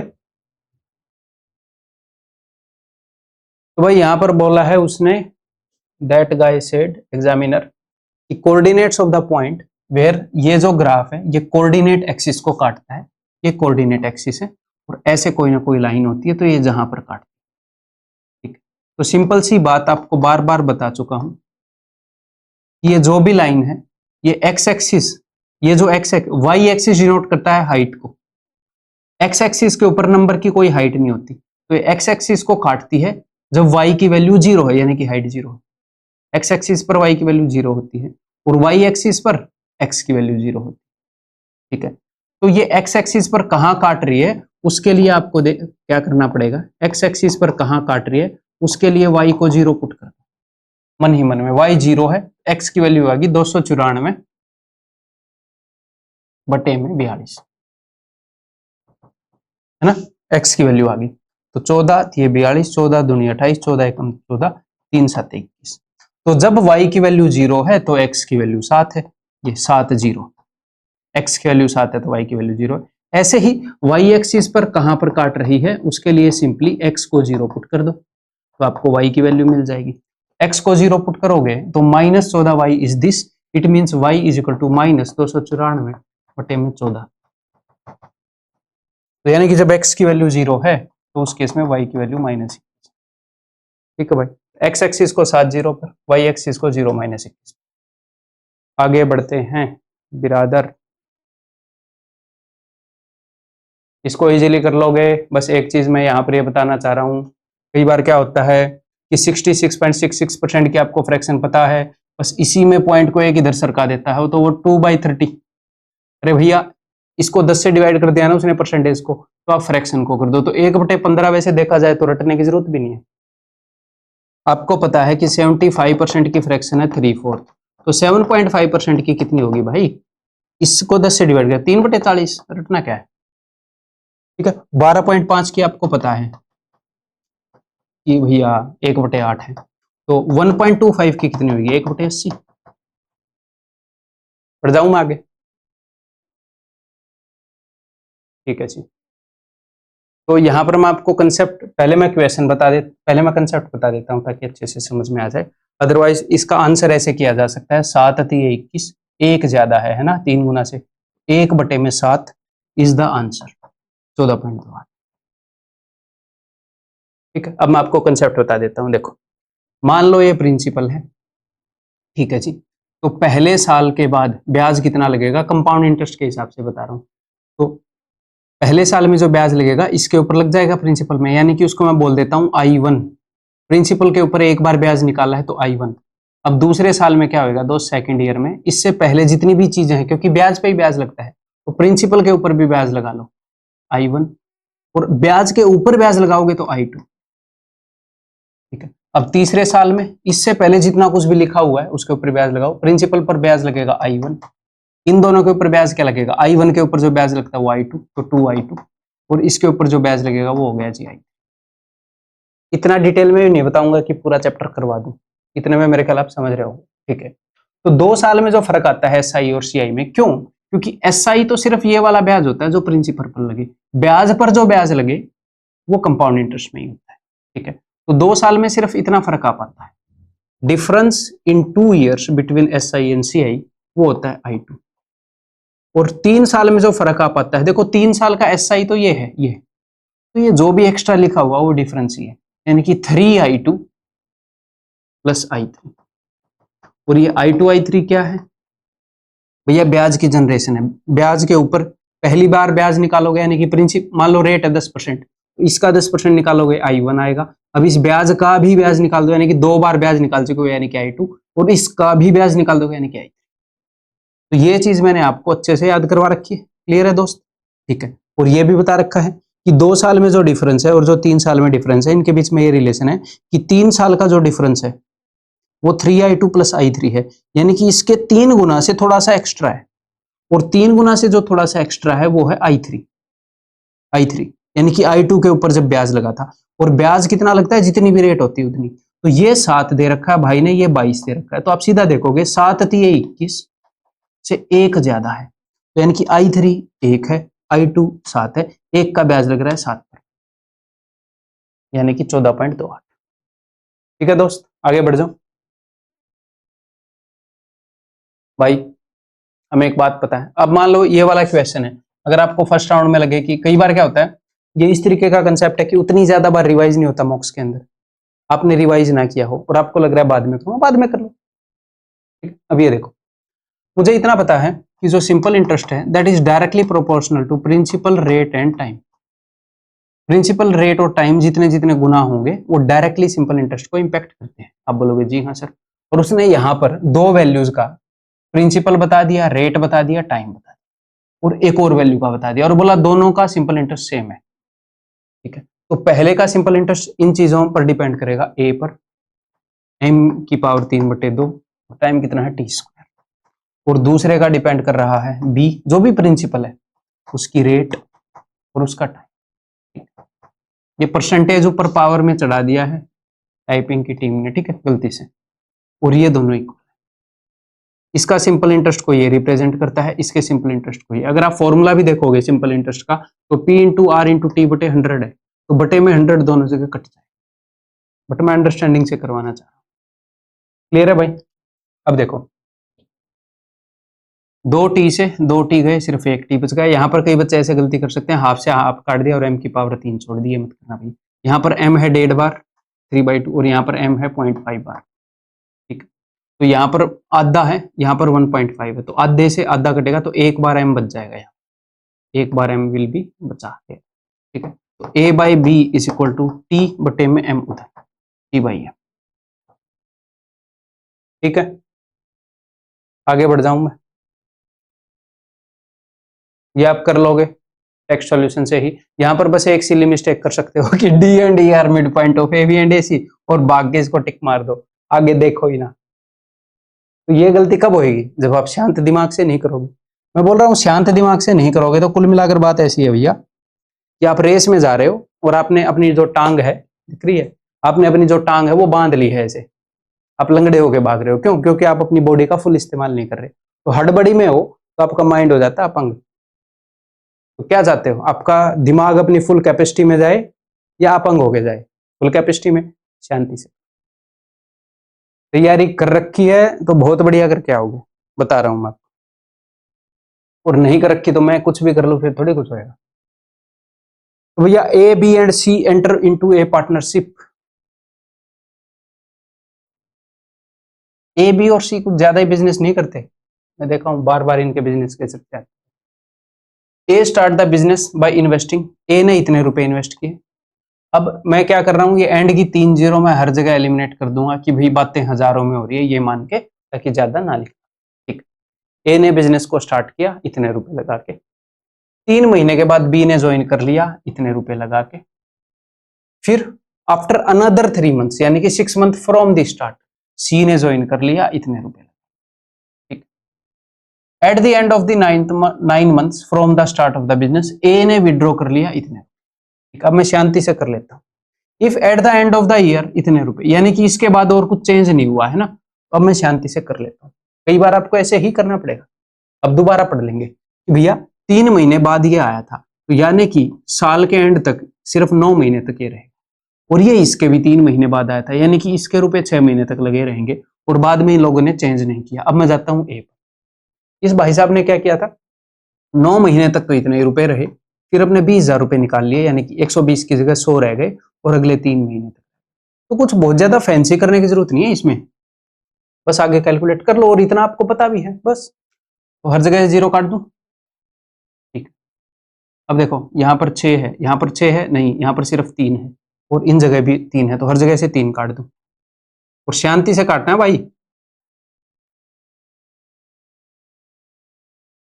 अब देखो 12 तिये 36 और 10 46, रेशियो 15 तिये 45, रेशियो 20 दूनी 40। ठीक, अब वो क्या बोल रहा है, वो ये बोल रहा है कि साल के एंड में इतना प्रॉफिट हुआ, और ए बी और सी का इंडिविजुअल शेयर बताओ। एक तो इसमें ये है कि मैं एक बार नजर मार लूं कि ए का शेयर देखो 180 184, दो जगह 184 है, तो क्योंकि अगर मान लो ए का शेयर हर जगह अलग अलग होता तो मैं सिर्फ ए का निकाल लेता। अब मैं बी का देख रहा हूँ 180 180, तो ये कर ही रहा है दिमाग खराब, 2 बार रिपीट कर रखा है, तो सबका ही निकाल लेंगे, है ना। देखते हैं फिर, अब देखो इन सबका सम करो, 4 4 4 120, और 6 और 5 11 131, 131 यूनिट को रिप्रेजेंट करता है वो। कितने जीरो है, 3, 4 गुना है, तो हमने जो मानना है उसे 4 गुना है चीजें, तो मैं पहले इसका 4 गुना देख लेता हूँ। 4 छक्के 24, 2 4 चौके 16 और 2 184, तो कुल मिला के अब मेरे को इतना पता लगा बी और सी में, बी और डी में है, तो अब मैं इसका चेक कर लूंगा बी का, इसका 4 गुना, इसका डबल 90, और 90 का डबल, तो 2 निकाल के ही हो जाएगा। 184 और 180 देखना है, 184 और 180 नहीं है ना मल्टीपल में, दिस इज द आंसर, तो तीसरे का नहीं देखना है। ठीक है भाई, क्लियर है करने को भाई। अब इसको मैं ऐसे बता दूं ये 9 का मल्टीपल है, ये नहीं है, ऐसे कर करके कर लो। चीजों क्वेश्चन की वीकनेस ढूंढी जा सकती है, बट हर क्वेश्चन की एग्जाम में नहीं ढूंढी जा सकती। लोग अपने घरों में बैठे बैठे वीकनेस ढूंढते रहते हैं, और आप लोगों को इंप्रेस करते रहते हैं। तो भाई कुल मिलाकर आपने करना क्या है, आपने अपना फीडबैक देना है भाई, ठीक है, कमेंट करके, जरूरी है, हर वीडियो में बिना बोले दे दिया करो, ओके। और अगर आपको ऐसा ही कंटेंट चाहिए, कुछ नए बंदे भूले बिसरे आए हुए हैं, आपको ऐसा ही बढ़िया कंटेंट चाहिए, लगातार ऐसा आता रहेगा, तो आप सब्सक्राइब। बाकी मैं आप लोगों से अगली वीडियो के अंदर मिलता हूँ। उम्मीद है कि इन चीज़ों से आपके मार्क्स बढ़ रहे हैं, आपका कॉन्फिडेंस बढ़ रहा है, आगे और भी मौके आएंगे।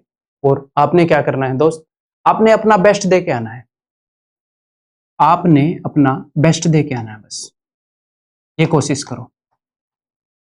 ओवर थिंकिंग करना बंद कर दो, ये हो गया तो वो हो गया तो। अगर आप ये 3 बातें मेरी मान लोगे, आपने कामली क्वेश्चन को रीड करना है, आपने फिर उसे अंडरस्टैंड करना है। रीड, जब आप कामली रीड करोगे तो आप अंडरस्टैंड कर लोगे। आपके 2 काम है, जल्दबाजी में करोगे तो ये काम मिस हो जाता है, और फिर आप राइट डिसीजन ले लोगे। अगर आप ये काम करोगे तो मेरे भाई आप अपना बेस्ट देने में सफल हो जाओगे। इससे बेस्ट आप कर सकते हो क्या? नहीं कर सकते। बस ये करना, अपने दिमाग से बोझ उतार दो, भाड़ में गया बढ़िया परफॉर्मेंस, मैं ये करके आऊंगा। ठीक है, जैसा आप फील कर रहे हो ना, वैसा ही दूसरा बंदा फील कर रहा है, दूसरे रूम में बैठा है उसको, उसको लग रहा है सिर्फ मैं ऐसे फील कर रहा हूँ, तीसरा बंदा भी ऐसे ही फील कर रहा है। ठीक है, टीयर 2 में होता क्या है, 4 सब्जेक्ट के अलावा टाइपिंग और कंप्यूटर और बढ़ गया, टाइम मिल गया कम। ठीक है, तो चीजें मैनेज नहीं हो पाती है, सबको ऐसा लगता है, बढ़िया पढ़ने वालों को भी, कि मेरा कुछ तो छूट रहा है, कुछ तो कमी रह जा रही है पूरे दिन जोर लगा के। बट कमाल की बात है, मैक्सिमम को ये फील हो रहा है, तो ये बिल्कुल नेचुरल है। उस चीज से अपनी परफॉर्मेंस को हैम्पर नहीं होने देना।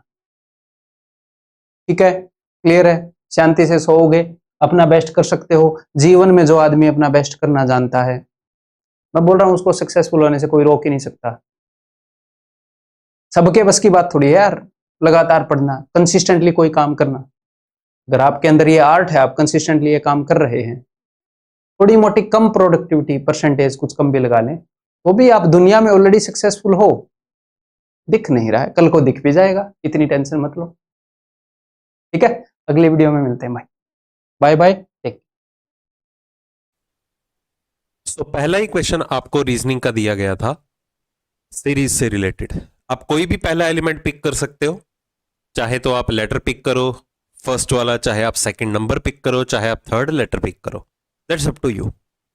बाकी चाहे तो आप ऑप्शन का भी रेफरेंस ले सकते हो। ठीक है, वो डिपेंड करेगा क्वेश्चन टू क्वेश्चन। जरूरी नहीं है कि सारे ऑप्शन में कहीं ना कोई एलिमेंट आपका मैच कर रहा होगा, वेरी भी कर सकता है। अकॉर्डिंगली आप स्विच कर सकते हो कि कौन सा एलिमेंट आपको पिक करना है। ठीक है, चलो अगर हम फर्स्ट लेटर से ही यहां पर स्टार्ट करें क्वेश्चन सॉल्व करना। 6 8, अब देखो लिखा लेटर होता है, हमने नंबर के साथ टैकल करना है इसे। 6 + 2 8 और 3 11, 11 और 4 15, मतलब पहले 2 नंबर बढ़े, फिर 3 नंबर, फिर 4, फिर 5 नंबर बढ़ेंगे। तो 15 और 5 20, पहला लेटर कौन सा होगा, टी। तो आपके दो ऑप्शन एलिमिनेट। अब यहां पर कंपेयर करो, नंबर तो दोनों में ही 28 आ रहा है। अब तीसरा एलिमेंट, इधर क्यू है इधर पी है, सिर्फ इसी को जज करो, आपको नंबर को देखने की नीड नहीं है। ए ई आई एम, अब पहले तो ए ई आई के बाद ओ होना चाहिए था अगर वोवल्स का सीक्वेंस होता। अब यहां पर क्या हो रहा है, एक, एक और चार पांच, पांच और चार नौ, नौ और चार 13, 13 और चार 17, 17 का मतलब लेटर क्यू आएगा आपका। Logical sequence of words, workout, muscle gain, protein, gym, rest. अब जो जिम वगैरह जाते हैं, वर्कआउट वगैरह करते हैं, उनको इस क्वेश्चन की ज्यादा क्लियरिटी होगी। ठीक है, तो इसका बेसिक सीक्वेंस क्या होना चाहिए, सबसे पहले आप क्या करेंगे, जिम जाएंगे। जिम जाएंगे, वहां पर क्या करेंगे, वर्कआउट करेंगे, एक्सरसाइज वगैरह करेंगे। तो 4 के बाद एक वाला ऑप्शन होना चाहिए, वो सिर्फ आपको बी ऑप्शन में ही दिया गया था, बाकी और देखने की नीड ही नहीं है। अगर आप इसमें श्योर हैं कि इससे ये चीजें होंगी। ठीक है, वर्कआउट के बाद क्या करेंगे आप, प्रोटीन लेते हैं, प्रोटीन के बाद रेस्ट करेंगे, रेस्ट करने के बाद क्या होगा, मसल गेन होगा। ठीक है, चलो हाँ जी, अगला देखिए क्या गिवन है। कहता मेक इन इंडिया पहल कंपनियों को स्थानीय स्तर पर उत्पादन करने के लिए प्रोत्साहित करती है। कि मतलब जितने भी आपके लोकल एरियाज हैं वहां पर आप अपना बिजनेस जो है वो रन करिए, जिससे विनिर्माण क्षेत्र को बढ़ावा मिलता है और रोजगार सृजित होते हैं। मतलब इंप्लॉयमेंट भी जनरेट होंगे, तो काफी फायदा भी होगा लोगों को। तो इससे क्या निष्कर्ष निकलता है, तो पहला कंक्लूजन है, कहता इस पहल की सफलता से बेरोजगारी दर में कमी आने की संभावना है। तो ऑब्वियस ही बात है, अगर लोकल एरियाज के अंदर लोग जो हैं मेक इन इंडिया पहल के तहत अपनी कंपनियां जो है वो प्लेस टू प्लेस, ठीक है, इम्प्लांट करेंगे, तो उससे क्या है, इंप्लॉयमेंट जनरेट होगा। और स्टेटमेंट में तो यही बोला जा रहा है, और रोजगार सृजित होते हैं, मतलब बेरोजगारी दूर होने की संभावना है, तभी तो ये इनिशिएटिव लिया जा रहा है। तो पहला निष्कर्ष आपका बिल्कुल सही हुआ। कहता कंपनियों को स्थानीय स्तर पर उत्पादन करने के लिए बाध्य करने हेतु सरकार को आयात पर प्रतिबंध लगाना चाहिए। मतलब अगर आप कहते हैं ना स्थानीय या लोकल एरियाज के अंदर आपकी कंपनियां जो हैं वो ज्यादा से ज्यादा प्रोडक्टिविटी जो है वो जनरेट कर पाए, तो इसके लिए सरकार को क्या करना चाहिए, जो इंपोर्ट्स होते हैं ना बहुत सारे प्रोडक्ट, उन पे क्या है, प्रतिबंध, बैन लगा देना चाहिए। ये बिल्कुल जेन्युइन नहीं है। रीजन बीइंग, अब कई सारी चीजें ऐसी हैं जो इंडिया में अवेलेबल नहीं है। ठीक है, मतलब उनकी शॉर्टेज काफी कम है, मतलब शॉर्टेज बहुत है ऐसी चीजों की। अब किसी प्रोडक्ट को बनाने के लिए अगर किसी चीज की शॉर्टेज है तो हमें तो इंपोर्ट करवानी ही पड़ेगी चीजें, तो आप उस चीज को बैन नहीं कर सकते हो। ओके, हाँ ये कह सकते हो कि हाँ उसके ऊपर थोड़ी जी हो रिस्ट्रिक्शन लगा देनी चाहिए कि अगर जरूरत पड़े तो ही मंगाएं, बट बैन करना जो है इस कंक्लूजन को एक्सट्रीम लेवल तक लेके जा रहा है। फिर ये स्टेटमेंट देने का कोई रोल नहीं रह जाता, तो फिर तो ये तो मेक इन इंडिया पहल जो है वो बकवास ही निकल सकती है काफी लोगों के लिए कि हमारे तो मतलब की ही नहीं है। ओके, तो यहां पर सिर्फ और सिर्फ पहला निष्कर्ष ही अनुसरण करता था। सेकेंड राउंड में अटेम्प्ट करना था नंबर ऑफ स्क्वायर्स। अगर आपको कॉन्फिडेंस नहीं बन पाता है काउंटिंग ऑफ फिगर के केस में, तो इसमें देखिए क्या रहेगा। सबसे पहले आपने एक विंडो का कंसेप्ट तो सीख ही रखा होगा। एक विंडो के अंदर हमारे पास नंबर ऑफ स्क्वायर्स कितने होते हैं? 5। 5 ये बन गए और 5 ये है। ठीक है जी, तो 5 और 5 कितने हो गए? 10। 11वां स्क्वायर ये है, 12वां स्क्वायर ये है और ये बड़े वाला, ठीक है 13। अब 13 भी ऑप्शन में है, बट 14वां कौन सा होगा? ये वाला। ये आपको मैन्युअली ही कंसीडर करना पड़ेगा। बेसिकली आप क्या है, इन चीजों में शॉर्टकट जो है अप्लाई कर सकते थे। 5 इसमें वर्ग बने, 5 इस विंडो में वर्ग बने, 5 और 5 कितने हो गए? 10। 11वां स्क्वायर आपका ये रहा, 12वां स्क्वायर ये रहा। अब सभी को मर्ज कर दे तो 13वां ये है, और जो बीच में ये थोड़ा तिरछा होके बैठा हुआ है, तो यहां पर कुल वर्गों की संख्या कितनी है? 14। कॉन्फिडेंट है तो जरूर इस क्वेश्चन को अटेम्प्ट करिए। अगर डाउट रहता है तो चाहे तो आप इसे स्किप कर सकते हो, बाकी डिपेंड करेगा फिगर टू फिगर। कई बार कॉम्प्लेक्स फिगर्स भी आ जाती हैं, कॉन्फिडेंस नहीं बन पाता या आपको लगता है कि टाइम कंज्यूमिंग है, तो ऐसे क्वेश्चन को आप स्किप करना ही बेहतर समझना। ठीक है, चलो अगला। If the 20th day of a month falls on the 4th day before Monday, किसी महीने की जो 20 तारीख है वो किसी सोमवार से 4 दिन पहले पड़ती है। अगर सोमवार से 4 दिन पहले 20 तारीख है, मतलब सोमवार को 24 तारीख थी, 24 का मंडे हो गया ना, क्योंकि मंडे से 4 दिन पहले ही तो 20 तारीख पड़ती है। तो हमें क्या बताना था? उसी महीने की पहली तारीख को कौन सा दिन होगा, फर्स्ट डेट। तो अगर 24 का मंडे है तो इससे 7 दिन पहले मतलब के 17 का भी मंडे होगा, इससे 7 दिन पहले 10 का भी मंडे होगा, इससे 7 दिन पहले 3 का भी क्या होगा? मंडे ही होगा। तो 3, 10, 17 और 24 ये सारे के सारे सोमवार आएंगे। क्यों? क्योंकि हर दिन अपने आप को आफ्टर 7 डेज के बाद रिपीट कर लेता है। अगर 3 का सोमवार है तो 3 से 2 दिन पहले, हाँ जी 3 से 2 दिन पहले 1 तारीख आ गई, तो सोमवार से 2 दिन पहले क्या होगा? सैटरडे होगा। देखते ही अटेम्प्ट करना है कि कुछ हीटर्स जो हैं वो ग्राइंडर्स का पार्ट है, कुछ ग्राइंडर्स जो हैं वो टेप्स हैं, और कुछ टेप्स जो हैं वो एक्सिस का पार्ट है। चलिए, अब सम वाली है सारी स्टेटमेंट, तो सम वाले कंक्लूजन ही ट्रू होंगे, वो भी जो एडजेसेंट पेयर बनाएंगे। जैसे कि यहां पर पूछा है सम एक्सिस आर ग्राइंडर, तो देखो एक्सिस और ग्राइंडर जो है वो इमीडिएट पेयर है नहीं, क्योंकि एक्सिस और ग्राइंडर में तो दूर दूर तक कोई कनेक्शन नहीं है, तो पहला निष्कर्ष गलत हो गया आपका। दूसरा कहता है कुछ टेप्स हीटर्स हैं, क्या कुछ हिस्सा टेप का हीटर में आया? बिल्कुल नहीं, ये भी गलत हो गया। कुछ एक्सिस हीटर है, एक्सिस और हीटर में भी डायरेक्ट कनेक्शन नहीं है, ये भी श्योरिटी में फॉल्स हो गया। जब पॉजिटिव स्टेटमेंट का सेट है, नेगेटिव कंक्लूजन हमेशा क्या रहता है? गलत। तो यहां पर आप जल्दबाजी मत कीजिएगा कि आप नन फॉलोज मार्क कर दें। ध्यान से देखिए, आपको एक आइदर और का ऑप्शन भी अवेलेबल है। अब आइदर और का केस किस में बन रहा है? 1 और 4 में दिखाई दे रहा है, क्योंकि जल्दबाजी में हम क्या देखते हैं, और एसएससी के पॉइंट ऑफ व्यू से देखा जाए, रिसेंट जितने भी एग्जाम्स हुए हैं प्रीवियस ईयर्स की अगर मैं बात करूं, तो बहुत ही कम शिफ्ट्स हैं जिसमें आइदर और से रिलेटेड आपको कोई ना कोई क्वेश्चन गिवन हो, चाहे वो इनइक्वालिटी के केस में हो, चाहे वो सिलोजिज्म के केस में हो। तो हमारे भी माइंड में नहीं रहती है, क्योंकि प्रैक्टिस भी उस हिसाब से कम होती है। स्टूडेंट्स काफी फॉर ग्रांटेड लेते हैं आइदर और के पेयर को, क्योंकि ध्यान में ही नहीं रहता, तो वो डायरेक्टली कुछ ना कुछ नन फॉलोज या नाइदर नॉन मार के आगे बढ़ते चलते हैं। बट आपको एक बार ऑप्शन का भी रेफरेंस ले लेना है। आपको देखो आइदर और का ऑप्शन गिवन है ना, तो यहां से इंस्टेंटली स्ट्राइक कर सकता है, हाँ यार आइदर और भी तो चेक करना है।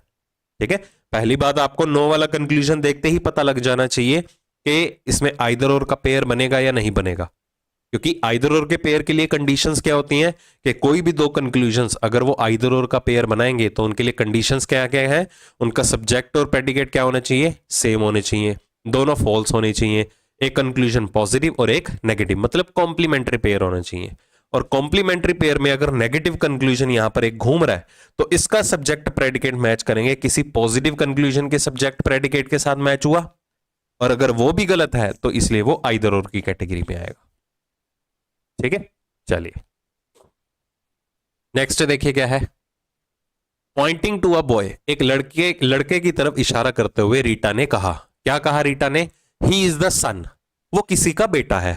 मतलब में जो फोटोग्राफ की तरफ वो इशारा कर रही है ना रीटा, किसी लड़के की तरफ, वो हमें एज अ किसी का बेटा बनाना है। अब किसका बेटा बनाना है उसके बारे में देखते हैं। रिवर्स सीक्वेंस में अगर स्टार्ट करें, माई सन्स पैटर्नल ग्रैंडफादर। माई सन्स मतलब रीटा ने कहा मेरे बेटे, माई सन्स पैटर्नल ग्रैंडफादर मतलब मेरे बेटे के दादाजी, मतलब रीटा के ससुर की बात हो रही है। यही हुआ ना, क्योंकि रीटा के बेटे के दादाजी तो रीटा के ससुर ही हुए।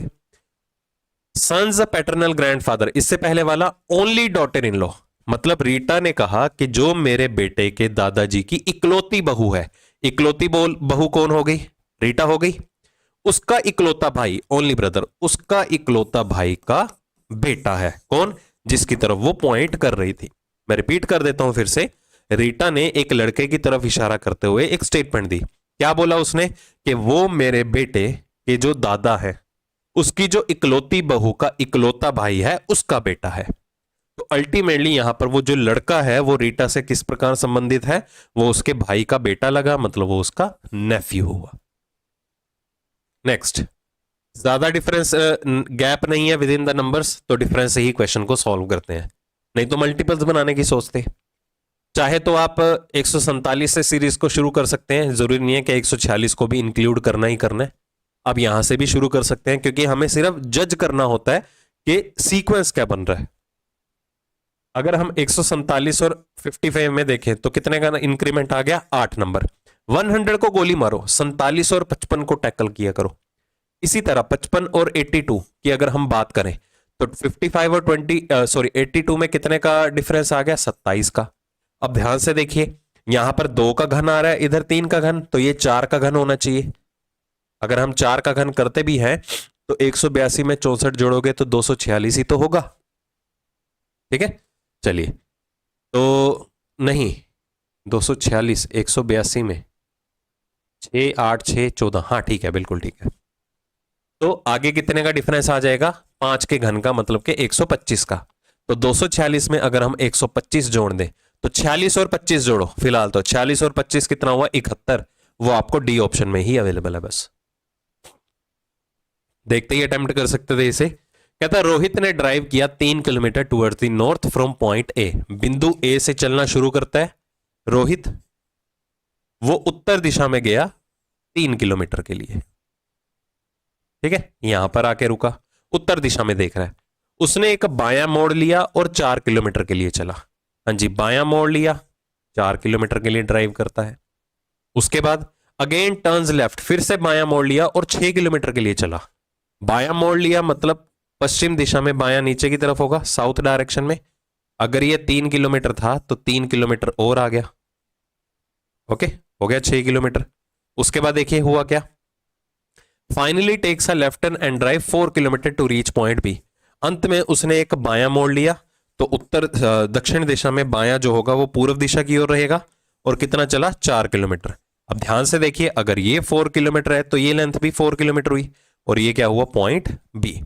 अब पूछा क्या गया है, how far and towards which direction should he drive in order to reach point A again. अगर उसने यहीं से पॉइंट ए की तरफ फिर से पहुंचना है तो उसे कौन सी दिशा में और कितना दूरी तय करनी होगी? तो पहली बात, उसे उत्तर दिशा में जाना होगा, नॉर्थ डायरेक्शन में। कितना डिस्टेंस ट्रेवल करना पड़ेगा? इसी के अकॉर्डिंगली 3 किलोमीटर, तो वो 3 किलोमीटर उत्तर में जाएगा। नेक्स्ट, अब जी से सीरीज शुरू हो रही है, एस पे जाके खत्म हो रही है, बट सीक्वेंस में देखिए कहीं ना कहीं भी आपको जी और एस कंटिन्यू होता नहीं दिखाई दे रहा। तो आप अपनी चॉइस से ग्रुपिंग कर सकते हैं, डिपेंड्स अपॉन यू। आप 4-4 लेटर्स के कॉम्बिनेशन बनाइए, 5 के कॉम्बिनेशन बनाइए, 3-3 के बनाइए, बट काउंट करके कभी मत बनाना।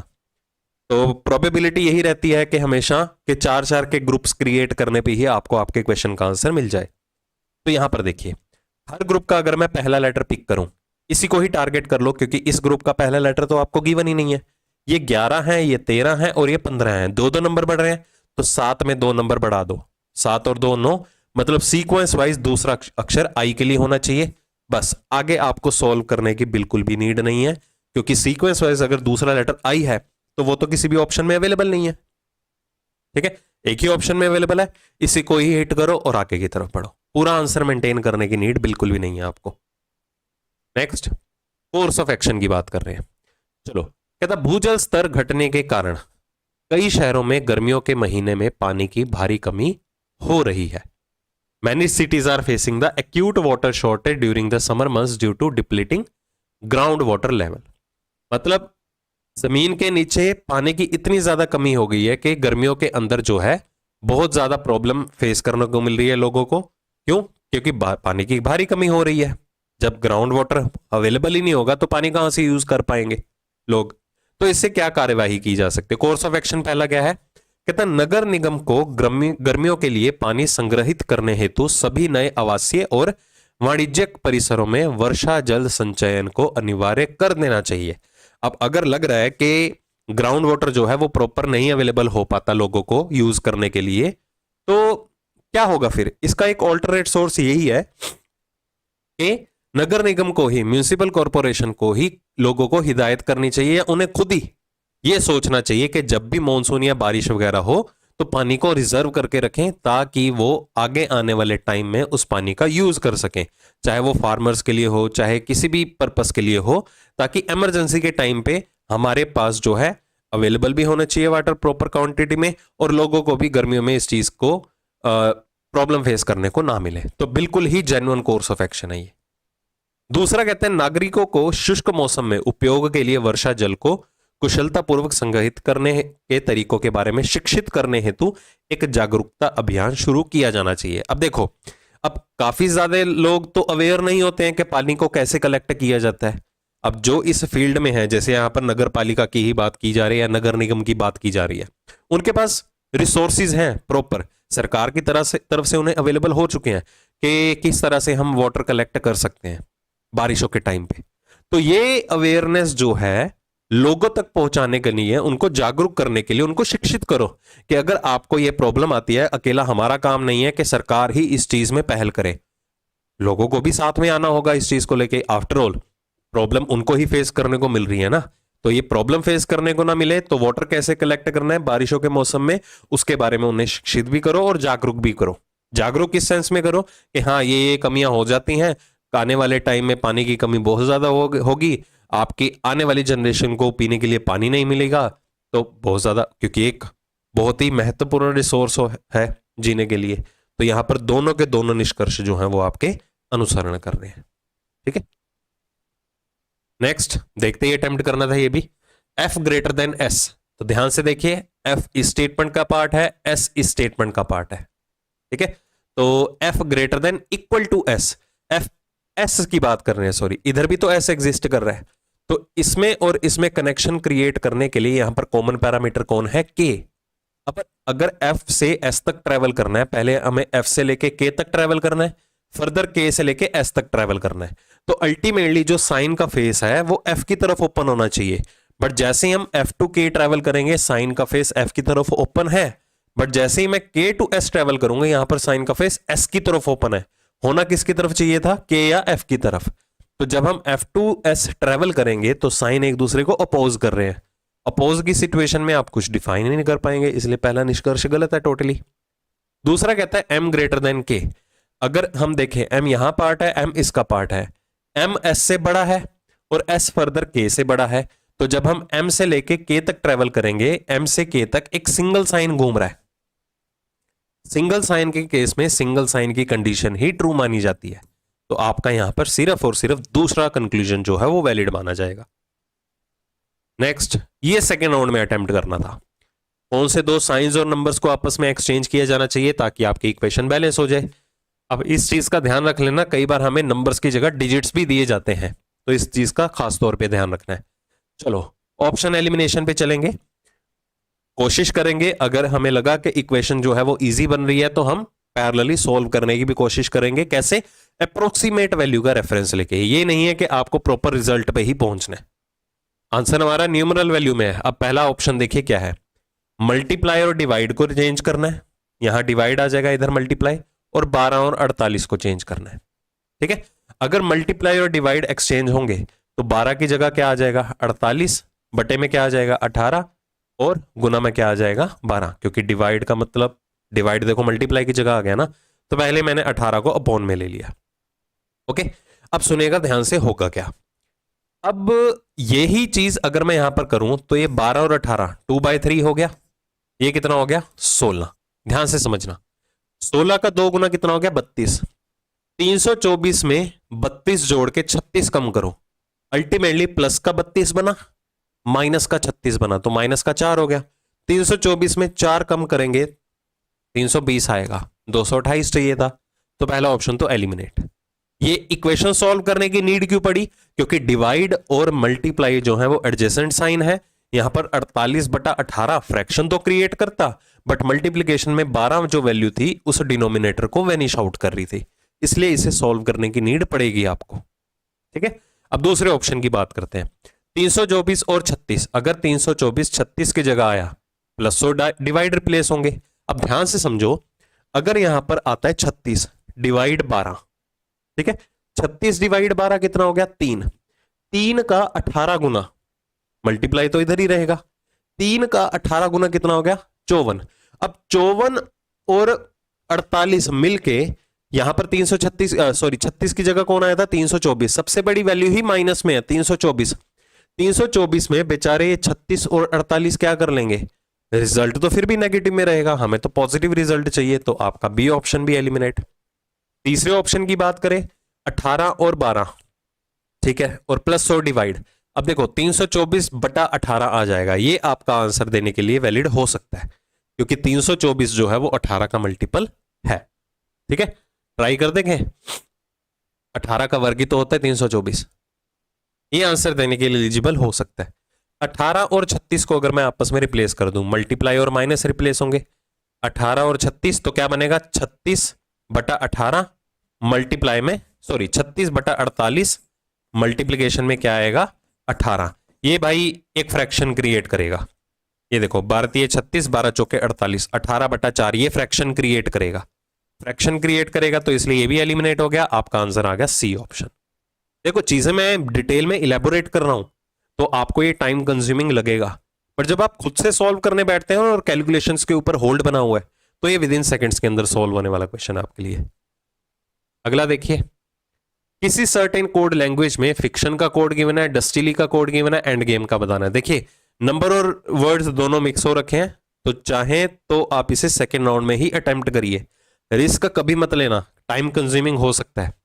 चलो, फिक्शन में नंबर ऑफ लेटर्स कितने हैं 7, डस्टिली में भी 7 ही हैं, तो उठा लीजिए कोई भी वर्ड। क्या कोड गिवन है यहां पर C70, तो पहला टास्क क्या होगा, हर लेटर की एक्चुअल प्लेस वैल्यू को यूज करने की। 6 9 3 20 9 15 14 करिए जी यूज। 9 और 6 15, 15 और 15 30। ठीक है, नंबर्स ऐसे कैच करो जो आपकी कैलकुलेशन को आसान बनाए। 9 6 15 15 15 30 और 20 कितना हो गया हमारे पास 50, 50 और कितना हो गया आगे 26, 50 और 26 कितना हो गया 76, हमारे पास अवेलेबल क्या है 70। तो 76 में कितना माइनस करें, 6 माइनस करेंगे तभी 70 आएगा। अब 6 कैसे माइनस हुआ, या तो हम कह सकते हैं कि पहला लेटर जो प्लेस वैल्यू है 6 वही माइनस हुआ, ठीक है, या माइनस क्या हुआ, हमने पहले लेटर की प्लेस वैल्यू को कंसीडर ही नहीं किया तभी 70 क्रिएट हुआ। पहले अक्षर को छोड़ के बाकी सभी लेटर्स की पोजीशन वैल्यू का सम 70 बनेगा। फिर हमें यह भी तो देखना है ये सी कहां से आया, तो पहले लेटर से कनेक्ट कर दो इसमें 3 का डिक्रीमेंट करके। तो एक बार हम ऑप्शन के थ्रू देखेंगे। एंड गेम का पहला लेटर क्या है ई, अगर ई में 3 नंबर कम कर दें तो लेटर आना चाहिए बी, बी ऑप्शन में आपको अवेलेबल भी है। बाकी सभी लेटर्स की पोजीशन वैल्यू का सम चेक कर लो, 14 और 4 18, 7 25 और 1 26, 26 और 13 कितने हो गए हमारे पास 39 और 5 44, 44 भी ऑप्शन में अवेलेबल है, बी भी ऑप्शन में अवेलेबल है। तो बहुत ही सिंपल लेवल का क्वेश्चन था देखा जाए। पहले लेटर में 3 का डिक्रीमेंट कर दो, लेटर क्रिएट हो जाएगा कोड में। बाकी उसके बाद नंबर कैसे जनरेट हुआ, पहले अक्षर को छोड़ के बाकी सभी अक्षरों की पोजीशन वैल्यू का सम। नेक्स्ट, चाहे तो आप इसे सेकेंड राउंड में देख सकते थे। तो सबसे पहले क्या अप्रोच करें, ये जो ज्यादा हाईलाइटेड है। कौन सा? ये स्क्वायर बॉक्सेस। स्क्वायर बॉक्सेस की अगर हम बात करें, पहले डायगनली देखो किस फॉर्मेट में डायगनली अवेलेबल है। ठीक है, पहले ये चीज अवेलेबल है और ऑल्टरनेट बॉक्स में यही चीज रिपीट हुई। अगर मैं पहले से तीसरे बॉक्स में ट्रेवल करूं, इनकी लोकेशन और इनकी लोकेशन सेम है और इनका शेडेड एरिया भी सेम है। अगर फर्स्ट से थर्ड फिगर को कंपेयर करें, ये स्क्वायर ऑब्जेक्ट जो है वो रिपीट हो रहे हैं, तो दूसरे से चौथे में ये स्क्वायर ऑब्जेक्ट रिपीट होंगे। नीचे से खाली है, ऊपर से खाली है, इस सीक्वेंस में चाहिए, तो पहले तो ये ऑप्शन को एलिमिनेट करो। नीचे से खाली, ये ऊपर से खाली, ये ऊपर से खाली हो रखा है, इसको भी एलिमिनेट करो। ये नीचे से खाली है, ऊपर से खाली, मतलब इन दोनों ऑप्शन में से मेरा कोई एक आंसर आएगा। ठीक, चलो, तो पहले से दूसरे में जब ट्रेवल करते हैं, देखो कैसे एलिमेंट रिपीट हो रहे हैं। ई ऊपर की तरफ आया, आर को उसने स्विच कर दिया, एन की जगह नया एलिमेंट आ गया टी। ई ऊपर शिफ्ट हुआ, आर को उसने धक्का मारा, एन की जगह नया एलिमेंट आ गया टी।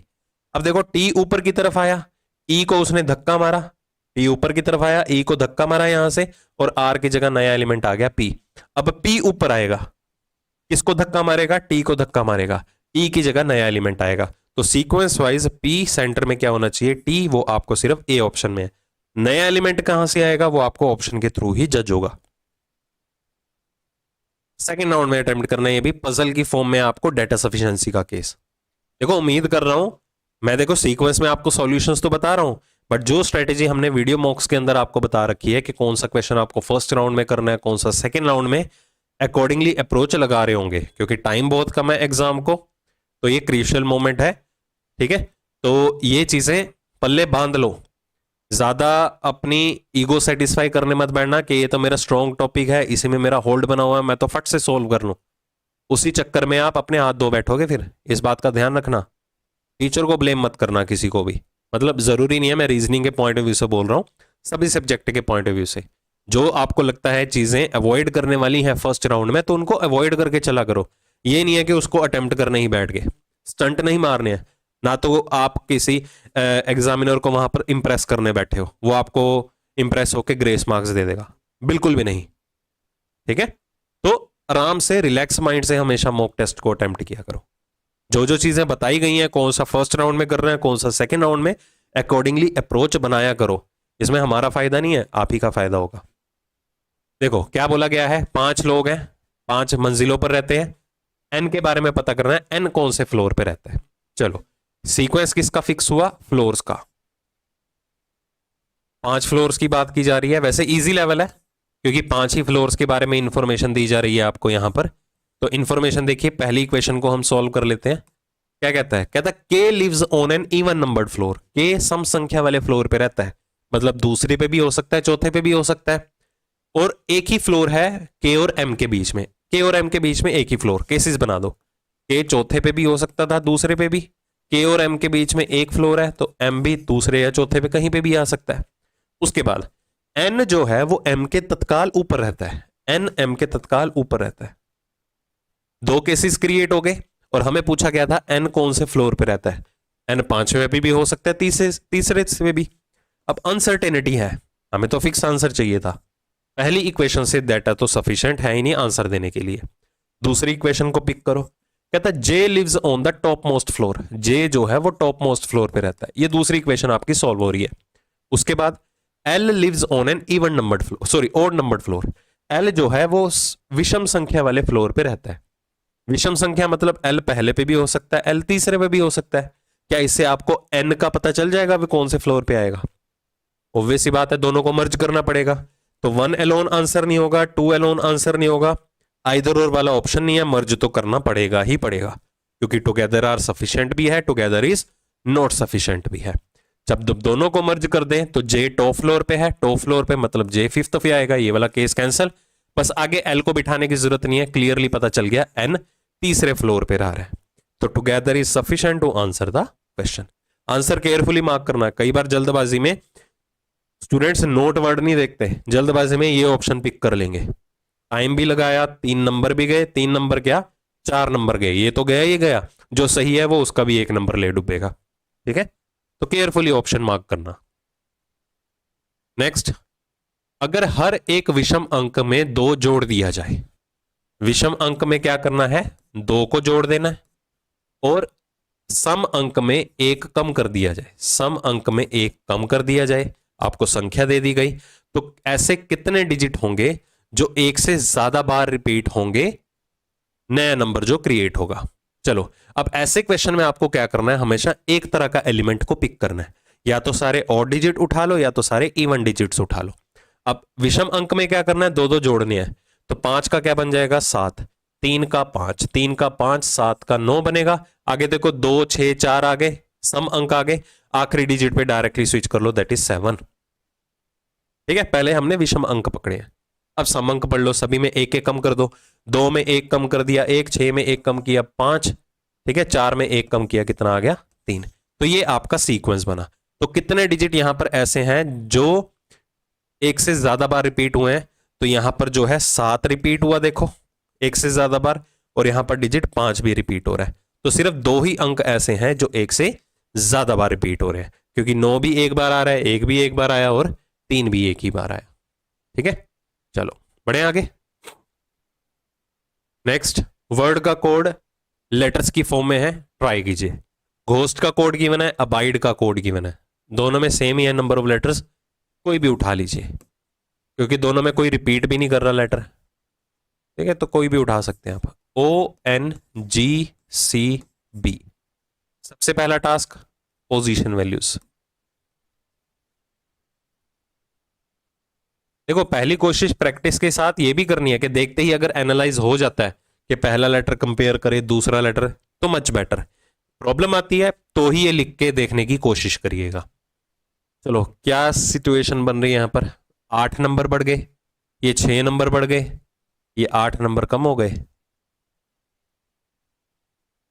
क्या हो सकता है, 7 से 2 5 का डिक्रीमेंट आया, ये 5 नंबर कम हुए, आगे 8 नंबर कम हुए, फिर 5 नंबर कम हुए, फिर 5 नंबर कम हुए। ये सिचुएशन हो सकती है ना। देखो 7 नंबर का, सॉरी 5 का डिक्रीमेंट आया, इधर 5 का डिक्रीमेंट आया, इधर क्या हुआ 8 का डिक्रीमेंट आया, फिर 5 का डिक्रीमेंट आया, फिर 5 का, अगले में भी यही हो रहा है। देखो पर नहीं, 27 में 5 कम करेंगे तो यहां पर 22, लेटर वी होना चाहिए, ये पैटर्न नहीं बन रहा। ये बन सकता है, देखो 7 और 15 कितना हो गया 22, 8 और 14 22, 15 और 7 22, ये बन रहा है। देखो सभी की पोजीशन वैल्यू का सम 22 बन रहा है।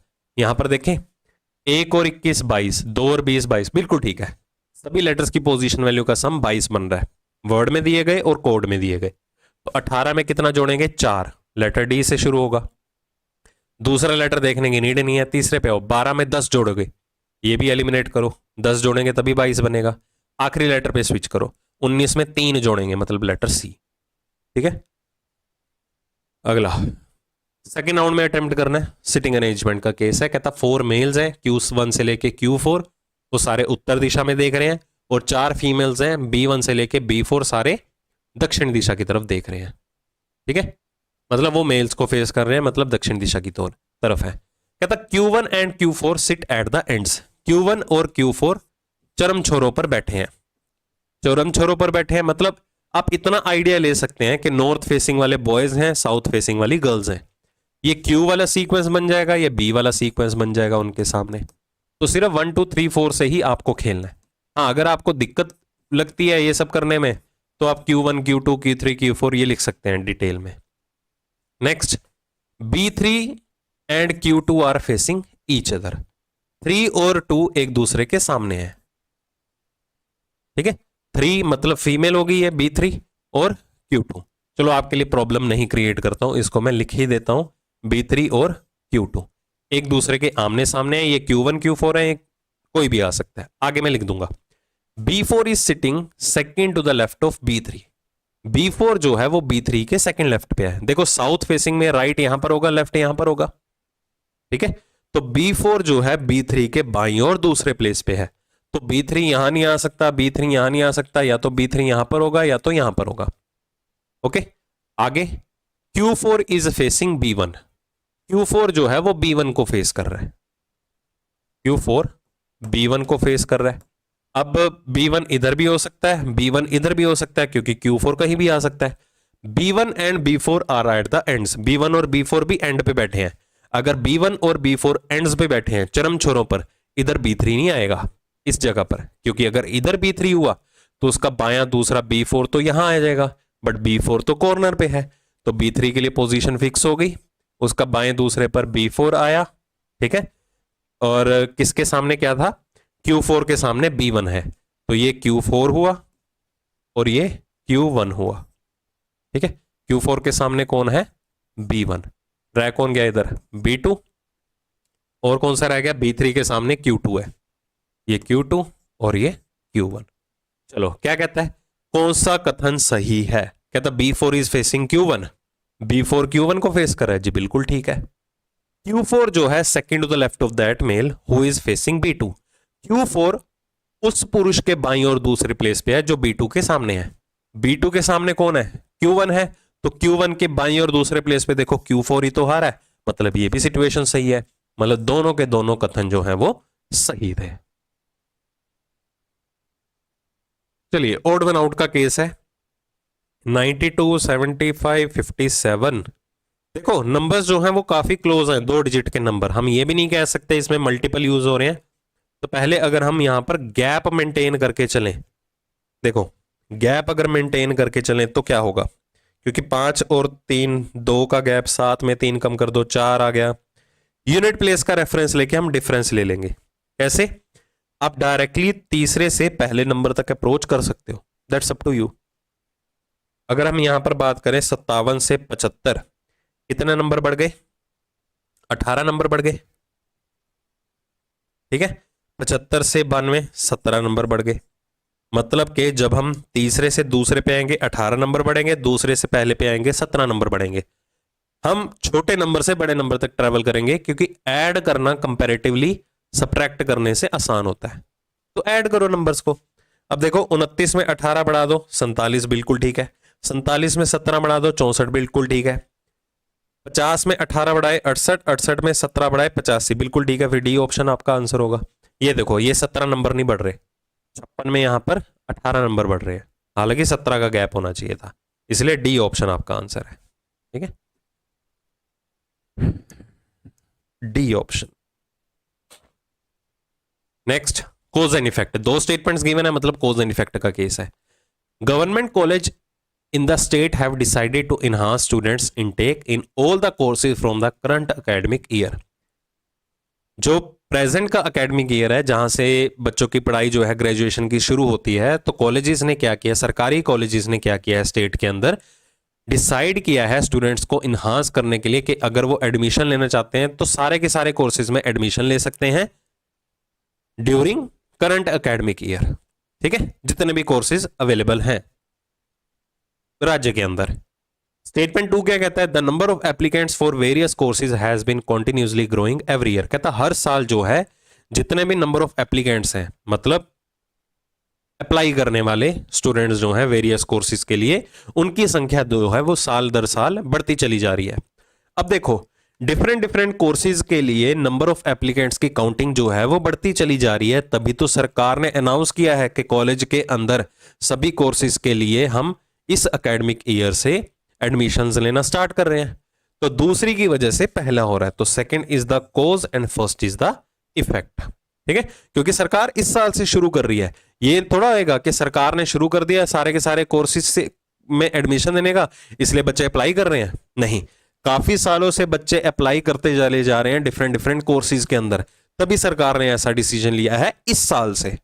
इस चीज को ध्यान से समझिए, ये चीज काफी सालों से हो रही है, बट सरकार इस साल आके अप्लाई कर रही है इन चीजों को लेके, मतलब नीड फील हो रही है ना सरकार को कि इसकी वजह से ही हमें ये स्टेप उठाना पड़ेगा, ठीक है। तो ध्यान से इसे मार्क करना।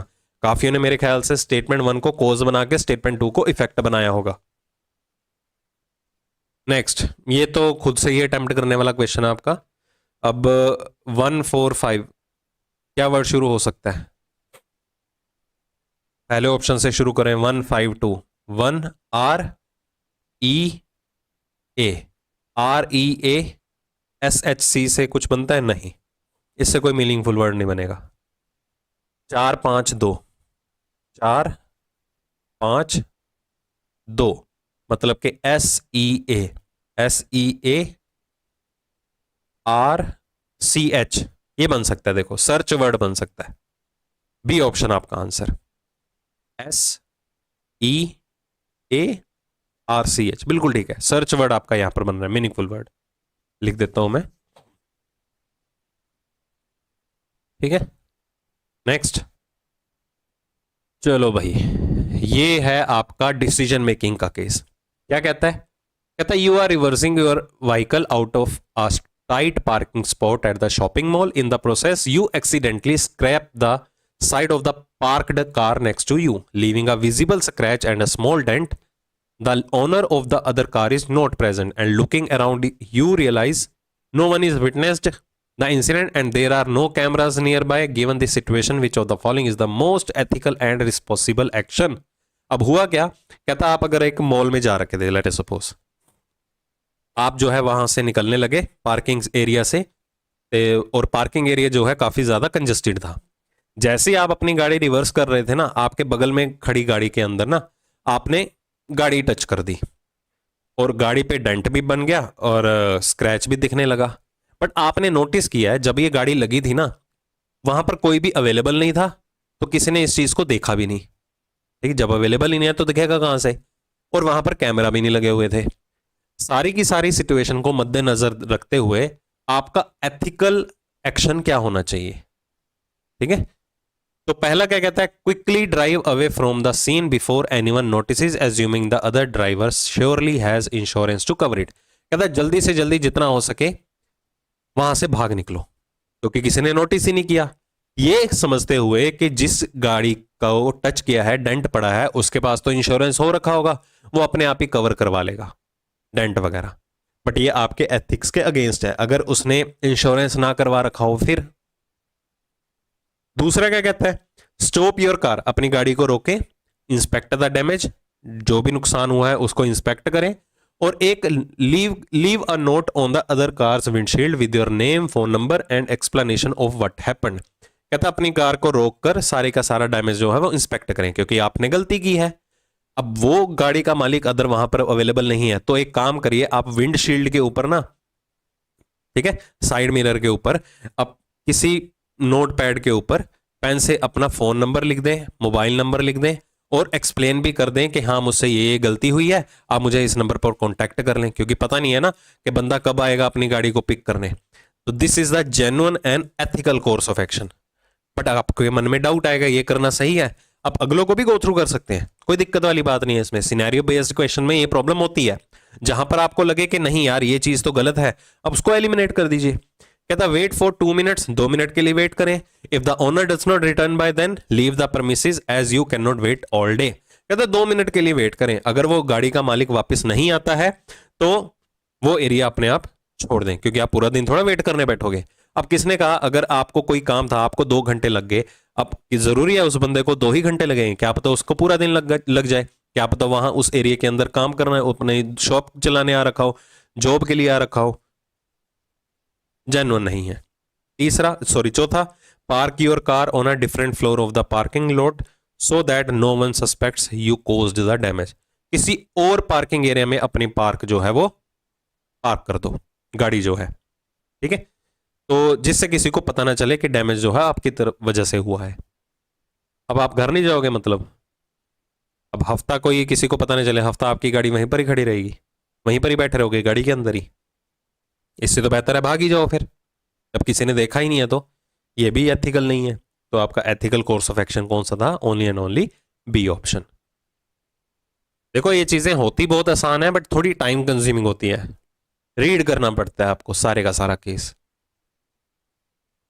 नेक्स्ट एक और देखिए, वर्ड का कोड नंबर की फॉर्म में है, जनरल का कोड गिवन है, रिकॉर्ड का कोड गिवन है, शेयर का कोड आपको डिटरमिन करना है। ठीक है, अगर हम 7 और 15 22 सेकेंड राउंड में अटेम्प्ट करना है, पहली बात 5 और 4 9 नहीं बन रहा, ये हो सकता है। देखो ये 7 है तो 7 का पोजीशन दाईं ओर से कितना हुआ? 20। 5 है, 5 की दाईं ओर से पोजीशन कितनी हुई? 22। एन की प्लेस वैल्यू 14 है, 14 दाईं ओर से पोजीशन 13। आर बाईं ओर से 18 है तो दाईं ओर से 9। ई बाईं ओर से 5 है तो दाईं ओर से कितना हुआ? 22। मतलब हर अक्षर की पोजीशन वैल्यू रिवर्स सीक्वेंस में है। तो इसी तरह 5 का विपरीत या उसकी दाईं ओर से पोजीशन कितनी हुई? 22। आपके एक ऑप्शन हो गया एलिमिनेट। उसके बाद आर दाईं ओर से कितना हुआ? 9। ए दाईं ओर से कितना हो गया 26, 22 9 26 होना चाहिए, ये ऑप्शन एलिमिनेट। उसके बाद एच दाईं ओर से कितना होगा 19, बी ऑप्शन आपका आंसर। नेक्स्ट, हाउ इज के रिलेटेड टू टी, के का रिलेशन टी के विद रिस्पेक्ट टू बताना है, तो पूरी इक्वेशन में सिर्फ इतना सा पोर्शन आपको सॉल्व करना है, दैट्स इट। पहले क्या कहता है एम्परसेंड, एम्परसेंड का मतलब क्या है हस्बैंड, तो टी जो है वो पति है, हस्बैंड है किसका वाई का।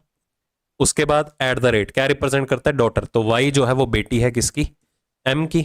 परसेंटेज क्या रिप्रेजेंट करता है वाइफ, तो एम जो है वो पत्नी है किसकी के की।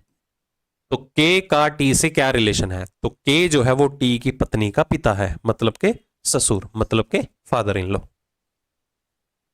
चलिए, लैंप का कोड गिवन है, गेम का कोड गिवन है, गोट का बताना है, तो कोई भी वर्ड उठा लीजिए, लैंप का उठा लीजिए, क्योंकि कोडिंग डिकोडिंग की फॉर्मेशन में ही होते हैं ये क्वेश्चन आपके पास। एक्चुअल प्लेस वैल्यूज 12 1 13 और 16, 18 17 7 और 20। चलो क्या लगता है 6 नंबर बढ़ गए, आर क्यू, ठीक है, क्या हो सकता है 6 नंबर बढ़ गए, इधर तो बढ़ नहीं रहा, रिवर्स में देखें 16 और 2 18, 13 4 17, 1 और 6 7, 12 और 8 20, ये बन रहा है देखो 2 4 6 8, 2 नंबर बढ़े, 4 नंबर बढ़े, 6 नंबर बढ़े, 8 नंबर बढ़े। आ जाओ बस यहाँ पर 2 नंबर बढ़ेंगे, 20 और 2 22, वी से एक ही ऑप्शन शुरू हो रहा है, पूरा मेंटेन करने की नीड ही नहीं पड़ी। Position of how many letters will remain unchanged, कितने अक्षरों की पोजीशन जो है अपरिवर्तित रहेगी अगर एबडक्ट शब्द के अंदर दिए गए सभी अक्षरों को अंग्रेजी वर्णमाला श्रृंखला के हिसाब से अरेंज कर दिया जाए। तो यहां पर कुछ भी मेंशन नहीं है कि बाएं से दाएं अरेंज करना है या दाएं से बाएं अरेंज करना है, कुछ भी मेंशन ना हो तो हमेशा बाएं से दाएं ही अरेंज करो।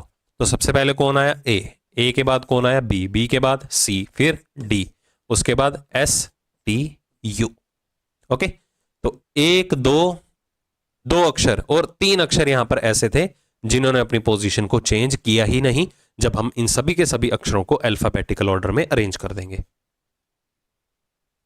ये ऑप्शन मैं वेरी करवा दूंगा, यहां पर ना ऑप्शन चेंज हो रहे हैं ना, देखो ऊपर नीचे है, ये शफल करवा दूंगा मैं, इसमें थोड़ा एरर है, ऑप्शन शफल करवा दूंगा क्योंकि आंसर की एक ही पिक होगी ना इसमें, ये ऑप्शन शफल करवा दूंगा मैं। आगे देखिए, ओड वन आउट चूज करना है, हाँ जी, 8 और 4 12, 12 में 3 कम कर दो 9, 9 और 2 11, मतलब 4 नंबर बढ़े, 3 नंबर कम हुए, 2 नंबर बढ़े। 22 और 4 26, 26 में 3 कम करो तो यहां पर 21 23 डब्ल्यू होना चाहिए था, इधर 4 नंबर बढ़े, फिर 2 नंबर कम हो गए, फिर कितने नंबर बढ़े 24 और 4 सॉरी 24 और 2 26। ये पैटर्न बन रहा है, पहले और दूसरे में से एक आंसर है, इधर 4 नंबर बढ़े 20 से 17, इधर 3 नंबर कम हुए, फिर 2 नंबर बढ़े, बी ऑप्शन आपका आंसर। ठीक है, नेक्स्ट, इस पोर्शन को पूरा करना था, तो इस पोर्शन को पूरा करना है तो सबसे पहले इस एज पे ये वाला नोब बनेगी, इस एज पे आएगा मतलब ये ऑप्शन एलिमिनेट करो, नीचे की तरफ तो फिगर बनेगी ही नहीं, इसको भी एलिमिनेट करो, और कॉर्नर पे जाके कहां पर शेप बन रही है पूरी हो रही है, इसको भी एलिमिनेट करो, ए ऑप्शन आपका आंसर। ऑप्शन एलिमिनेशन पे जाना है ज्यादातर। ठीक है, मतलब आपको ये फील देने के लिए आखिरी के मॉक्स में मैं ये टॉपिक्स इंक्लूड कर रहा हूं, पिछले से पिछले मॉक में भी मैंने मिरर इमेज का केस इंक्लूड किया था। वैसे चांसेस देखो नॉन वर्बल के आने के कम है, वैसे आ भी सकता है, देखो धीरे धीरे इसको वैनिश आउट कर देंगे, बट बहुत इजी सिचुएशंस में ये क्वेश्चंस आते हैं, बहुत इजी क्वेश्चंस होते हैं, इसलिए मैं इनको प्रेफर कम करता हूं मॉक टेस्ट में देना, क्योंकि इसके बदले में अगर बाय चांस कोई ऐसा टॉपिक मुझे लगता है कि इंपॉर्टेंट है, अगर मैं उसको इंक्लूड करवा दूं तो आपके लिए ज्यादा फायदेमंद होगा। ठीक है, तभी तो उसी हिसाब से हम लेवल ऊपर नीचे रखते हैं, मतलब अगर आप मेरे दिए गए मॉक टेस्ट में इतना स्कोर कर रहे हैं तो एग्जाम में तो कम से कम टाइम में उतना स्कोर कर ही लेंगे, सफिशिएंट टाइम बचेगा। इसके बारे में मैं लास्ट में कन्वे कर दूंगा, एक ही क्वेश्चन और रह गया, सॉल्यूशन देख के इसकी बात करते हैं। इन अ रो 40 पीपल, 40 लोग हैं, Saurabh is 30th from the left, Saurabh का स्थान बाएं छोर से कितना है 30, तो दाएं छोर से कितना होगा 11वां, साथ के साथ कर लो सम टोटल से एक ज्यादा बना के। Abhishek is 19th from the right, Abhishek का स्थान दाएं छोर से 19वां है। ठीक है, राहुल जो है इन दोनों के एग्जैक्टली मिड में बैठा हुआ है।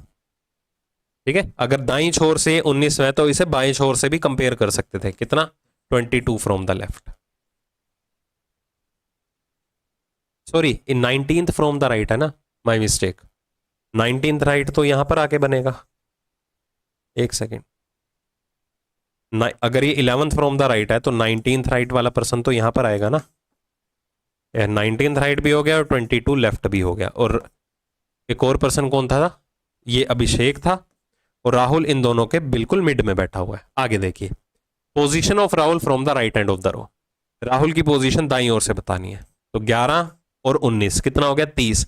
30 बटा 2 15, 15th फ्रॉम द राइट। ठीक है, इजी था, मॉडरेट की तरफ भी था, बट सारे के सारे क्वेश्चन डूएबल थे देखा जाए तो इसमें आपके गिवन टाइम में भी 28 to 29 अटेम्प्ट होने चाहिए थे। ओके, एक्यूरेसी वाले एक आधा बेशक आपने स्किप कर दिया हो, गलत वाले क्वेश्चंस एक्सेप्टेबल नहीं है।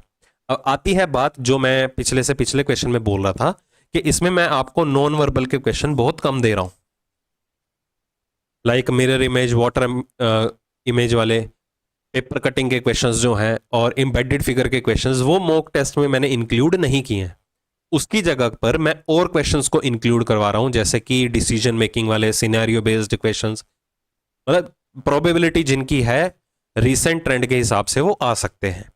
अवेयरनेस भी होनी चाहिए, बट पुराने वाले टॉपिक्स को हम फॉर ग्रांटेड भी नहीं ले सकते, मुझे वो भी इंक्लूड करने हैं। सिनेरियो हम सारे का सारा देख के चलेंगे।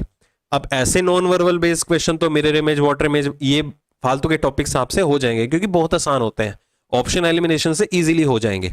तो मतलब अगर आप यहां पर 20 से 22 मिनट दे रहे हो रीजनिंग के सेक्शन को, रफली कई 25 मिनट भी दे रहे हैं, मेरे हिसाब से 20 और 22 मिनट जेन्युइन है अगर आपकी प्रैक्टिस जो है बेहतरीन तरीके से हो रखी है। ठीक है, क्वांट्स में हम रिस्क नहीं ले सकते कम टाइम देने का, इसलिए मैं कह रहा हूं। तो अगर 20 से 22 मिनट दे रहे हैं और 20 से 22 मिनट में आपके 27 से 28 क्वेश्चन मेरे दिए मॉक्स में हो रहे हैं ना, तो एग्जाम के अंदर इस 20 से 22 मिनट में हम 30 के 30 क्वेश्चन इजीली अटेम्प्ट कर लोगे। रीजन बीइंग, अब नॉन वर्बल के क्वेश्चन अगर मैंने यहां पर इंक्लूड नहीं किए, वो तो विद इन सेकंड्स के अंदर सोल्व होने वाले हैं। समझ रहे हैं ना बात को? इनका जो टाइम है इससे 5 गुना 10 गुना टाइम तो मेरे दिए गए मॉक टेस्ट के अंदर जो क्वेश्चन मैं इंक्लूड कर रहा हूं उसमें आप डिवोट कर रहे हो, तो ये वाला टाइम तो यहां पर कंपनसेट होगा ही होगा। ठीक है, तो इसलिए अगर इन मॉक टेस्ट के अंदर आपके इतने नंबर आ रहे हैं ना, 27 सही हो गए, 28 सही हो गए इतने गिवन टाइम में, तो यकीन मानिए आप 30 में से 30 इजीली स्कोर कर सकते हो विद इन 20 to 22 मिनट्स। कोई दिक्कत वाली बात नहीं है। ठीक है, बट एक्यूरेसी के साथ। ये नहीं है कि आपने जल्दबाजी में गलतियां कर दी, सिली मिस्टेक्स कर दी। अब देखो अब कितनावा मॉक जा रहा है ये कंबाइन आपका। ठीक है, आई थिंक ये छठा मॉक होगा मैथ और रीजनिंग का कंबाइन अब तक, और उससे पहले हम इंडिविजुअली मॉक्स भी देख बैठे हैं रीजनिंग के भी में, मतलब एक तरह से 16वां 17वां मॉक है ये। बच्चे अभी भी बोल रहे हैं कमेंट सेक्शन में कि सिली मिस्टेक की वजह से ये गलत हो गया। सिली मिस्टेक भाई कर क्यों रहे हो? सिली मिस्टेक 2-4 सेकंड एक्स्ट्रा ही दे दो। कहां पर रेलगाड़ी पकड़नी है आपने जो छूट जाएगी? गलतियां करोगे देखो नेगेटिव मार्किंग होगी और उसका इंपैक्ट आपको भुगतना पड़ेगा ही पड़ेगा। मैं बार बार बोलता हूं, इसलिए हमेशा एक्यूरेसी के ऊपर ज्यादा फोकस किया करो। ठीक है, रेस्ट आप ज्यादा समझदार हैं। चलो जल्दी ही मिलते हैं अब अगले मॉक टेस्ट में। Take care.